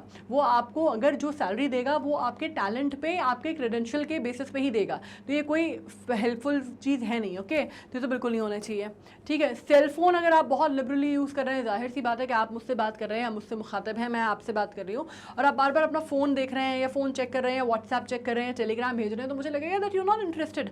स्पेशली अगर मैं आपका इंटरव्यू ले रही हूँ और उसमें अगर आपका इतना लैक्स एटीट्यूड है, तो it is not going to work. हाँ, कोई इमरजेंसी आ गई, कोई जिसको कहते हैं कि बहुत ही ऐसी कोई सिचुएशन आ गई जिसमें आपको ज़रूरी है फ़ोन कॉल लेना, तो बात अलग है। Otherwise it is a complete no no when we talk about interviews. आप बिल्कुल फ़ोन को लिबरली यूज़ नहीं कर सकते। Be on time and try to make eye contact with the interviewer, of course very important, क्योंकि अगर आप time पे नहीं हैं तो फिर आप, if you are not valuing the time then you are not valuing anything, है ना। Time is money as they say. अगर टाइम आपने गवा दिया तो फिर आपने अपना और दूसरे का, दोनों का टाइम जो है वो कॉम्प्रोमाइज़ कर दिया, तो वो आपके लिए एक बहुत ही नेगेटिव इंप्रेशन इम्पैक्ट करेगा अगर आप इंटरव्यू देने जा रहे हैं और आप लेट पहुंचते हैं तो, ठीक है। टाइम पे होना बहुत ज़रूरी है। और अब आई कांटेक्ट करते हैं, जैसे मैंने कहा कि अगर मैं आपसे बात कर रही हूँ तो मैं आई कांटेक्ट मेंटेन करके आपसे बात कर रही हूँ, so that will have a very good impression on the interviewer. So the answer is C. Be arrogant and try to avoid question, of course not. अगर आप एरोगेंट हैं तो एरोगेंस है किस बात की, राइट। आप जो सामने वाला बैठा है वो आपका इंटरव्यू ले रहा है, तो जाहिर सी बात है आपको नौकरी की ज़रूरत है, आप उसके पास गए हैं नौकरी मांगने, तो ऑब्वियसली जाहिर सी बात है आप किस बात का एरोगेंस है आप में। और अगर आप इतने बेटर हैं कि आप में इतना एरोगेंस है, अगर आप बेटर हैं तो भी एरोगेंस नहीं होना चाहिए, जिसको कहते हैं ना कि मैंने पहले भी एग्जाम्पल दिया था, फिर दे रही हूँ, कि जो पेड़ फल से लदा हुआ होता है वो हमेशा झुका हुआ होता है, ठीक है। तने हुए ना खजूर वजूर टाइप के पेड़ होते हैं जिनमें लगते हैं इतने से खजूर है इतने ऊपर, ठीक है। जो पेड़ जिसमें खूब सारे फल लगते हैं वो झुका हुआ होता है। And avoid questions, avoid questions will never help. So the answer of course we know is C. Now, establishing emotional independence from your parents means all of the following except talking to a teacher or peers at time about issues, letting your parents make all decisions for you, sharing your inner feeling with close friends, none of these. देखो अब इसका फंडा क्या है, basically इसमें चीज़ें जो लिखी हुई हैं ऑप्शन उनको ध्यान से पढ़ो, ठीक है। टॉकिंग टू अ टीचर और peers at times about issues, मतलब कभी कभी आप अपने टीचर से या अपने दोस्तों से अपनी प्रॉब्लम्स या अपनी समस्याएं जो हैं वो टाइम पे डिस्कस कर सकते हैं, है ना। अगर आपको कोई इश्यूज़ हैं, कोई परेशानी है, कोई दिक्कत है, आपको किसी चीज़ में कोई ऐसी चीज़ हो रही है जो आप हैंडल नहीं कर पा रहे अपने आप, तो वो चीज़ें आप बिल्कुल डिस्कस कर सकते हैं, जा सकते हैं, बेझिझक आप बात कर सकते हैं अपने दोस्तों से और अपनी टीचर से, which is of course right, ठीक है। इमोशनल इंडिपेंडेंस, मतलब इसमें कोई बुराई नहीं है, ये आपकी इंडिपेंडेंस को नहीं छीनेगा, ठीक है। अगर जाके किसी से सलाह मशवरा करना या किसी से काउंसलिंग लेना या किसी से बात करना आपकी इंडिपेंडेंस को हैम्पर नहीं करेगा। It is in fact a sign of a very very strong minded and independent person, के वो जाके बात बोल सकता है that you know I am having a problem and please help me out with this, या मुझे समझ में नहीं आ रहा है तो क्या करना है। वो आपकी कमज़ोरी का कहीं से भी कोई आपका आकलन ये नहीं कर सकता कि आप कमज़ोर हैं, क्योंकि आप जाके अपनी प्रॉब्लम किसी से डिस्कस करते हैं। और इसमें भी यहाँ पे लिखा हुआ है समटाइम्स, मीन्स एट टाइम्स, मतलब जब आपको ज़रूरत है तब जाके करते हैं, ठीक है। तो ये नहीं है। लेटिंग योर पेरेंट्स मेक, या फिर आप एक ये अगर हम पॉइंट करते हैं कि लेटिंग your parents make all decisions for you, मतलब कुछ डिसीजंस ऐसे होते हैं जो लाइफ में पेरेंट्स लेते हैं और उनका लेना अनिवार्य भी होता है, ज़रूरी भी होता है, क्योंकि अभी लाइफ के ऐसे थ्रेशोल्ड पे हैं आप जहां आपको बहुत ज़्यादा ऐसी समझ या ऐसी आप कह सकते हैं कि सेंसिबिलिटी या मैच्योरिटी या एक्सपीरियंस नहीं है कि आप ज़िंदगी के बहुत बड़े निर्णय ले सकें, है ना। तो उसमें पेरेंट्स आपके निर्णय लेते हैं, विच इज़ प्रीटी गुड। लेकिन अगर वो आपकी लाइफ का हर डिसीजन ले रहे हैं, like if all the decisions are being taken by parents, then it is making no sense. सारे डिसीजंस आप किसी के हाथ में नहीं दे सकते, इवन पेरेंट्स के भी कुछ डिसीजंस आपको खुद भी आपको लेने में सक्षम होना चाहिए, ठीक है। So letting your parents make all decision for you is wrong, है ना। सारे डिसीजंस पेरेंट्स नहीं ले सकते। Sharing your inner feelings with close friends, of course friends are for this. आप अगर दोस्तों से बात नहीं करेंगे, अगर आप अपने दोस्तों से ये नहीं बताएंगे कि आपको क्या इश्यूज़ हैं, क्या समस्याएं हैं, आप अपना सुख दुख नहीं बांटेंगे, तो फिर दोस्त किस काम के, है ना। हर वो आदमी जिसके साथ हम उठते बैठते हैं वो हमारा दोस्त थोड़ा होता, वो हमारा मित्र थोड़ा होता। मित्र होते ही वो हैं जिनसे हम अपने मन की, दिल की सारी बातें जो है वो खुल के कर सकते हैं, है ना। तो उनको हम बोलते हैं हमारे फ्रेंड्स। तो जाहिर सी बात है कि अगर आप अपनी इनर मोस्ट या अटमोस्ट फीलिंग्स उनके साथ शेयर नहीं कर पा रहे तो फिर खाक दोस्ती है, राइट। तो ये तो है जो पॉइंट, ये बिल्कुल सही है, हो सकता है, करना भी चाहिए। तो अभी हमें क्या बताना था, हमें बताना था एक्सेप्ट, है ना। तो एक्सेप्ट में तो एक ही चीज़ एक्सेप्ट में आई है हमारे पास, जो क्या आया है B, letting your parents make all decisions for you. This is not a right answer. और क्यों राइट आंसर नहीं है, क्योंकि यहाँ पे ऑल हो गया, ठीक है। अगर यहाँ पे होता सम डिसीजंस फॉर यू तो वो सही होता। Now next, not arguing stubbornly for your own viewpoint but for own point but seeking out differing opinion will help groups too। अब एक बात समझो कि आप एकदम जिद्दी होके अपनी बात पे अड़ के, बिल्कुल जिसको आप कहते हैं ना कि बिल्कुल एक उस पे अड़ गए आप कि नहीं नहीं नहीं मैं तो ये मतलब ये, इस पे आपको कोई, आप लॉजिक नहीं सुन रहे, कोई काउंटर क्वेश्चन किसी कोई कर रहा है तो आप उसका जवाब नहीं दे रहे, आप कुछ नहीं कर रहे, आप बिल्कुल अड़ के बैठ गए कि मुझे तो ये मतलब यही चाहिए, ठीक है। और स्टबर्नली आप अपने ओपिनियन पॉइंट के लिए, और seeking out different opinion will help groups too. आप नॉट आर्ग्यूइंग स्टबर्नली, अगर आप ये नहीं करते हैं, अगर आप ये आर्ग्यू स्टबर्नली नहीं करते हैं अपने पॉइंट के लिए, और आप दूसरों का या बाकी लोगों का जो अलग अलग ओपिनियन है उनको भी पूछते हैं, लेते हैं, उनके ओपिनियन भी समझने की कोशिश करते हैं, तो वो आपको क्या करेगा, या ग्रुप्स को क्या करेगा, generate conflict? Of course not. अगर आप अपनी बात पे अड़े हुए हैं तो कॉन्फ्लिक्ट जनरेट होगा। अगर आप दूसरों की बात सुनने को भी तैयार हैं तो कॉन्फ्लिक्ट क्यों जनरेट होगा? आप कम्युनिकेट करने को तैयार हैं, राइट। तो ये तो बिल्कुल नहीं होगा। अचीव कंसेंसस, हाँ अचीव कर सकते हैं कंसेंसस, बट नेसेसरली आप कंसेंसस अचीव करने के लिए नहीं कर रहे हैं, है ना। आपका जो मोटिव है या आपका जो इंटेंशन है वो किसी मत पे आने का नहीं है, ठीक है, कंसेंसस का नहीं है। आप अपनी बात जनरली भी किसी से डिस्कशन के तौर पे कर सकते हैं, not necessarily that you are seeking a consensus, ठीक है। So this could be a thing but this is not the perfect of the answer, right. तो इसको अपन काट देते हैं।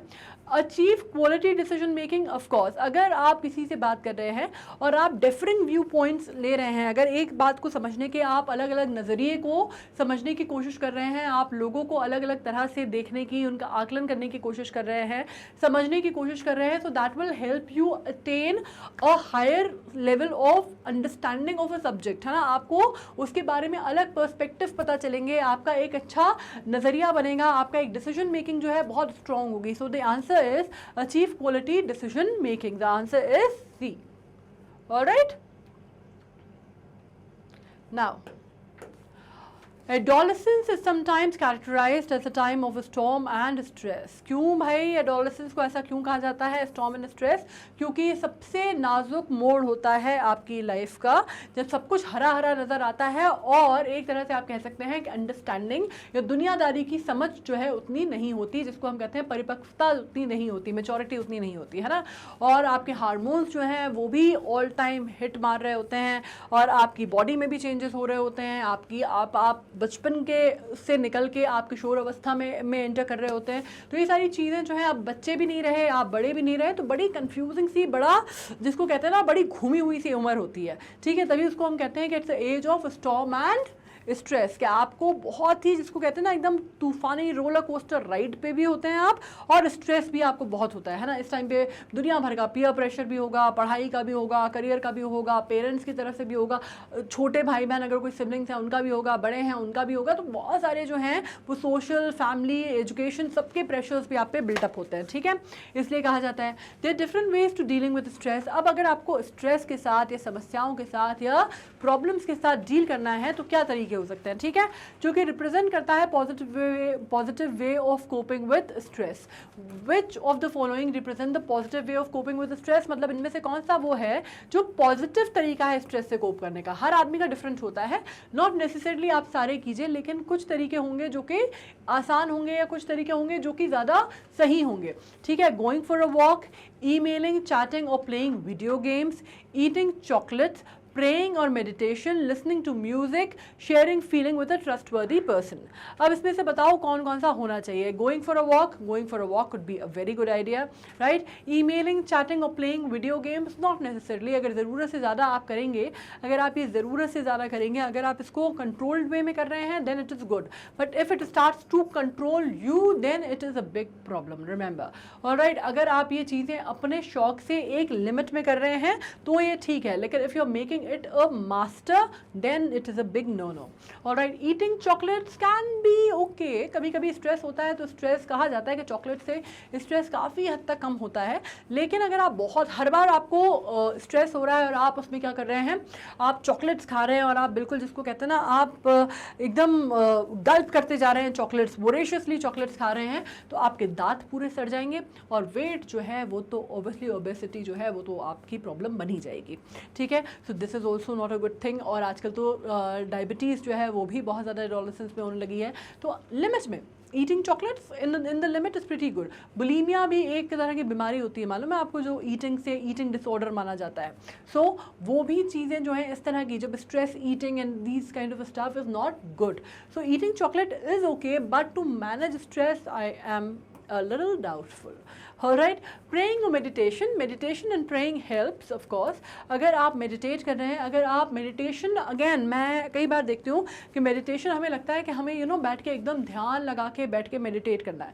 भाई कई बार क्या होता है, आपकी एज में होता है कि कई स्टूडेंट्स होते हैं, बच्चे होते हैं जो बोलते हैं कि हम कोशिश करते हैं meditation करने की, लेकिन हमसे हो नहीं पाता। मतलब हम आँख बंद करते हैं तो हमें दुनिया की चीज़ें जो हैं वो घूमती हैं दिमाग में, दुनिया की चीज़ें आती हैं, घर में ऐसा चल रहा होगा, फ्रेंड ने ऐसा किया, उस सब्जेक्ट की पढ़ाई नहीं हुई, ये नहीं हुआ, वो नहीं हुआ, दुनिया भर की चीज़ें जो है खिचड़ी बन जाती है और फाइनली हम मेडिटेट नहीं कर पाते, ठीक है। तो द थिंग इज़ कि आपको उस टाइम पे कुछ भी ध्यान नहीं लगाना है, आपको कुछ भी बड़ा सोचना करना नहीं है, आपको जस्ट एक कामिंग स्टेट में जाने की ज़रूरत है। प्रेइंग का भी मतलब ये होता है कि आप अपने आप को हायर सेल्फ से कनेक्ट कर पा रहे हैं, ठीक है। नॉट नेसेसरली आप जैसे रिचुअलिस्टिक आपको प्रेयर नहीं करनी है, वो अगर कर रहे हैं वो भी बहुत अच्छी बात है, लेकिन व्हाट यू मीन इज़ कि अपने आप को आपको काम डाउन करना है और अपने हायर सेल्फ के साथ आपको कनेक्ट करने की कोशिश करनी है। And how do you do it? You just sit calmly for a while and think about nothing. मतलब ये कैसे होगा कि जब आप सोचते रहेंगे ना, रोको मत थॉट को, ठीक है, आने दो, बहने दो।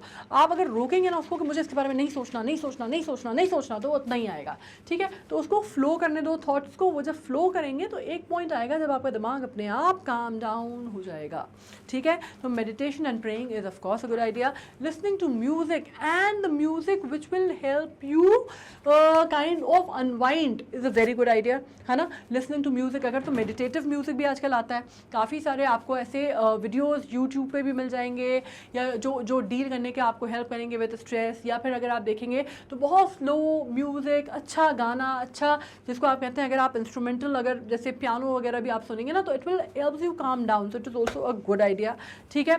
Sharing feelings with a trustworthy person, वो व्यक्ति जिस पे आप भरोसा करते हैं, जिस पे a person you can trust with your life, it is always a good idea that sit with that person and discuss it out. अगर आप स्ट्रेस में हैं, परेशान हैं, दिक्कतों में हैं, तो बहुत सही आइडिया है कि उस व्यक्ति के साथ बैठिए और अपने मन की बात दिल खोल के उससे कीजिए, ठीक है। क्योंकि जाहिर सी बात है, आपका ट्रस्टवर्दी पर्सन है तो वो दुनिया में जाके किसी को बताएगा भी नहीं, और आपकी secrets are safe with the person, right, you trust the person with that. तो it is always a good idea कि आप जाइए और बात कीजिए। Fine, so the answer happens to be 1, 4, 5 and 6। So 1, 4, 5 and 6 कौन सा है? 1, 4, 5 and 6, राइट। तो ईटिंग चॉकलेट्स स्ट्रेस के लिए अच्छी बात नहीं है ना, ईटिंग चॉकलेट वैसे सही है, लेकिन स्ट्रेस में खाओगे तो बहुत दिक्कतें होंगी। और वैसे ही जैसे मैंने कहा, प्लेइंग वीडियो गेम्स, अति किसी भी चीज़ की ख़राब है, don't make it your master. थोड़ा बहुत अगर करते हो, थोड़ा बहुत प्ले स्टेशन वगैरह थोड़ा बहुत चलता है, थोड़ा बहुत, है ना। एकदम ऐसे करो कि भाई स्ट्रेस है और इसलिए दिन भर लगे हुए हैं, डांट अलग पड़ेगी, पढ़ाई भी मिस होगी, दोस्त भी पीछे भी गुस्सा करेंगे और मम्मा तो बहुत ही ज़्यादा गुस्सा करेंगी, ठीक है। So not a good idea. So the answer is of course C. अब अपन आ जाते हैं, अब अपन एक बड़ी इंटरेस्टिंग सी बात करते हैं। अपन एक बात करने वाले हैं सबसे लंबे मैच के बारे में, जिसको दी एंडलेस मैच भी बोला जाता है, मालूम है। इसमें इसको दी एंडलेस मैच बोला जाता है। और क्यों बोला जाता है? क्योंकि इसमें टोटल मालूम है 183 गेम्स हुए, आप मान लीजिए, और इसमें एक एक जो ओपोनेंट साइड्स थी ना, उन्होंने कितने सर्व किए मालूम है? 100 एसेस सर्व किए थे, 100 एसेस ईच। उन्होंने सर्व किए। और कहा जाता है कि मैच इतना लंबा था, जैसे देख रहे हैं ना आप, tennis history took place in 2010 which lasted for a record of 11 घंटे 5 मिनट स्प्रेड ओवर 3 डेज, जिसमें आप जॉन आइजनर जो है यूएस के, उन्होंने निकलस माउथ को फ्रांस के बीट किया था 6-4, 3-6, 6-7, 7-9, ये तो खैर आंकड़े हैं, समझ गए ना, 70/68। ठीक है, अब इसमें ये समझ लो कि इसमें जो आखिरी सेट था मैच का वही इतना लंबा था कि जो लास्ट रिकॉर्ड था ना लॉन्गेस्ट मैच का, वो सिर्फ आखिरी सेट में ही ब्रेक कर दिया था। इतना लंबा ये मैच था। जैसे मैंने कहा कि कितने एसेस सर्व किए एक एक ने, एक साइड ने 100 एसेस से ज़्यादा सर्व किए, तो आप समझ सकते हैं कितना लंबा ये मैच होगा, और इसी वजह से इसको दी एंडलेस मैच कहा जाता है। ठीक है, और ये मैच था बेसिकली विंबलडन का मैच था, जो कि आप जानते हैं विंबलडन ट्रॉफी आपने सुनी होगी, तो ये विंबलडन का मैच था। ऑलराइट, सी। अब इसमें एक और बात कर लेते हैं, which of the following protocol performs the task of establishing and maintaining the network conversation and send messages via internet in the manner shown in the sequence here। अब एक चीज़ समझ लो, इसका आंसर जो है मैं सीधा सीधा बता दूंगी, क्योंकि एक्सप्लेनेशन तो इतना लंबा इन्होंने वैसे ही दिया हुआ है। ठीक है, तो a message to transmit from the source computer, then the message is broken down into smaller unit called packets which are then transmitted over network। अब ये बात हो रही है ट्रांसमिशन की। ठीक है, तो ये बात याद रखना, ट्रांसमिशन की हो रही है। those packets are received by destination computer, packets then are reassembled into original message। तो अब ये पूरा प्रोसीजर जो है, मतलब ना सिर्फ इन्होंने आपको बताया कि भाई साहब ये कैसे होता है, इसको हम कम्युनिकेशन नेटवर्क भी बोलते हैं। ठीक है, इसको हम कम्युनिकेशन नेटवर्क भी बोलते हैं, और कम्युनिकेशन नेटवर्क भी बोलते हैं। और मैं आपको बता दूं कि इसका जो नाम है ना, ट्रांसमिशन से आप समझ ही चुके हैं कि ये किस काम आता है। ये काम आता है इंटरनेट पे मैसेजेस सेंड करने की, जो कि वाया इंटरनेट होते हैं। ठीक है, नेटवर्क कॉन्वर्सेशंस जो वाया इंटरनेट होते हैं। प्रोसीजर आपके समझ में आ ही गया है। ठीक है, नाम जो है इसका मैं आपको बता दूं कि प्रोटोकॉल कौन सा है, TCP करके प्रोटोकॉल है ये, और इसमें आप कह सकते हैं कि प्राइवेट कंप्यूटर नेटवर्क में भी ये काम करता है, जिसमें आप इंट्रानेट या एक्स्ट्रानेट की भी बात करते हैं। ठीक है, तो बेसिकली क्या है, ये ट्रांसमिशन से का प्रोटोकॉल है, जिसको कम्युनिकेशन नेटवर्क या कम्युनिकेशन नेटवर्क प्रोटोकॉल भी कहा जाता है। Now which of the following statement is correct, हमें इसमें से बताना है कि इनमें से कौन सा स्टेटमेंट जो है वो सही है। Lord Curzon was the Governor General and Viceroy of India from 1899 to 1905। Lord Curzon से आप क्या नाम समझ पाते हैं? Lord Curzon and partition of Bengal, है ना, आप पार्टीशन ऑफ बंगाल जो है वो सबसे ज़्यादा लॉर्ड कर्जन के साथ आप नाम जोड़ पाते हैं। इनका नाम जो था बेसिकली जॉर्ज नेथेनियल कर्जन था। ठीक है, और अगर आप इनकी बात करते हैं तो ये ट्रैवलर भी थे, पॉलिटिशियन भी थे। इन्होंने भारत में फॉरेन सेक्रेटरी के तौर पे भी काम किया है। ठीक है, फॉरेन सेक्रेटरी भी भारत के रहे हैं। End of course you no कि पार्टीशन ऑफ बंगाल, जैसे मैंने कहा 1919 से लेके 1924 तक ये फॉरेन सेक्रेटरी भी रहे हैं भोपाल के, कह रही हूँ मैं, इंडिया के। ठीक है, तो आपको पता चल रहा है कि हम बात कर रहे हैं जॉर्ज नेथेनियल कर्जन की, और गवर्नर जनरल और वाइसरॉय ऑफ इंडिया तो ये 100% रहे हैं। राइट, तो ये तो आपको मालूम है, तो ये आंसर जो है वो सही हो गया। ठीक है, लॉर्ड कर्जन के टाइम पे आपको मालूम है कि ये बाद में, खैर हमने इसके ऊपर बहुत ज़्यादा हिस्ट्री में पढ़ा हुआ है, तो बहुत ज़्यादा हम चर्चा नहीं करते, पर आपने इनका नाम सुना हुआ है। जब मैंने आपको पार्टीशन ऑफ बंगाल बताया था, फिर यूनिफिकेशन ऑफ बंगाल जो है वो भी हमने पढ़ा था। ठीक है, और इन्होंने इसको धर्म के आधार पर जो है डिवीज़न किया था। मुस्लिम्स के लिए उन्होंने एक अलग पार्ट कर दिया था, और हिंदूज़ के लिए अलग कर दिया था, और बाद में इन्होंने इसको यूनिफाई किया। लेकिन एक तरह से आप कह सकते हैं कि जो कम्युनल इलेक्ट्रेट की शुरुआत, एक तरह से आप कह सकते हैं फूट की, वो आप कह सकते हैं यहाँ से मानी गई, क्योंकि जो बिहार था, वो बंगाल जो था, वो बहुत ही समृद्ध और सबसे बड़ा प्रोविंस जो था वो माना जाता था इंडिया का उस टाइम पे। ठीक है, अब हम बात कर लेते हैं लॉर्ड लेटन की, और गवर्नर जनरल एंड वाइसरॉय रहे इंडिया के लॉर्ड रॉबर्ट लाइटन, इनके बारे में। हाँ, ये बिल्कुल गवर्नर जनरल रहे भारत के, वाइसरॉय रहे इंडिया के, और इनकी बात अगर हम बात करते हैं तो ये उसके थे, कंजर्वेशनिस्ट थे ये, conservationist in the sense conservation party को बिलोंग करते थे ये, कंजर्वेटिव पार्टी को बिलोंग करते थे ये, और ये पोएट भी थे। इनके बारे में बहुत कम लोग ये जानते हैं that he was a good poet.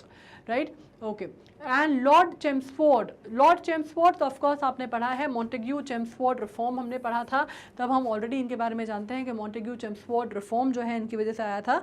नाम इनका फ्रेडरिक नेपीज हुआ करता था, ठीक है, और governor general and viceroy of India ये बिल्कुल रहे हैं 1916 से लेके 1921 तक। तो आपको इन सब के बारे में जो चीज़ें हैं वो पता चल गई हैं।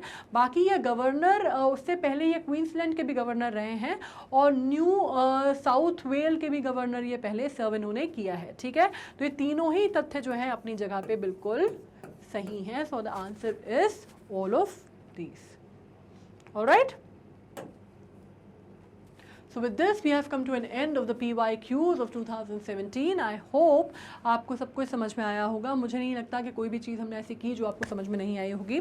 इसके बाद हम नेक्स्ट PYQs करेंगे, वो भी इसको आप प्रैक्टिस करते हुए चलेंगे। सैम्पल पेपर्स वगैरह हमने ऑलरेडी किए हुए हैं, MCQs हमने किए हुए हैं, तो आपका IGK जो है वो पूरी तरह से फुल प्रूफ तैयार हो जा रहा है, ठीक है।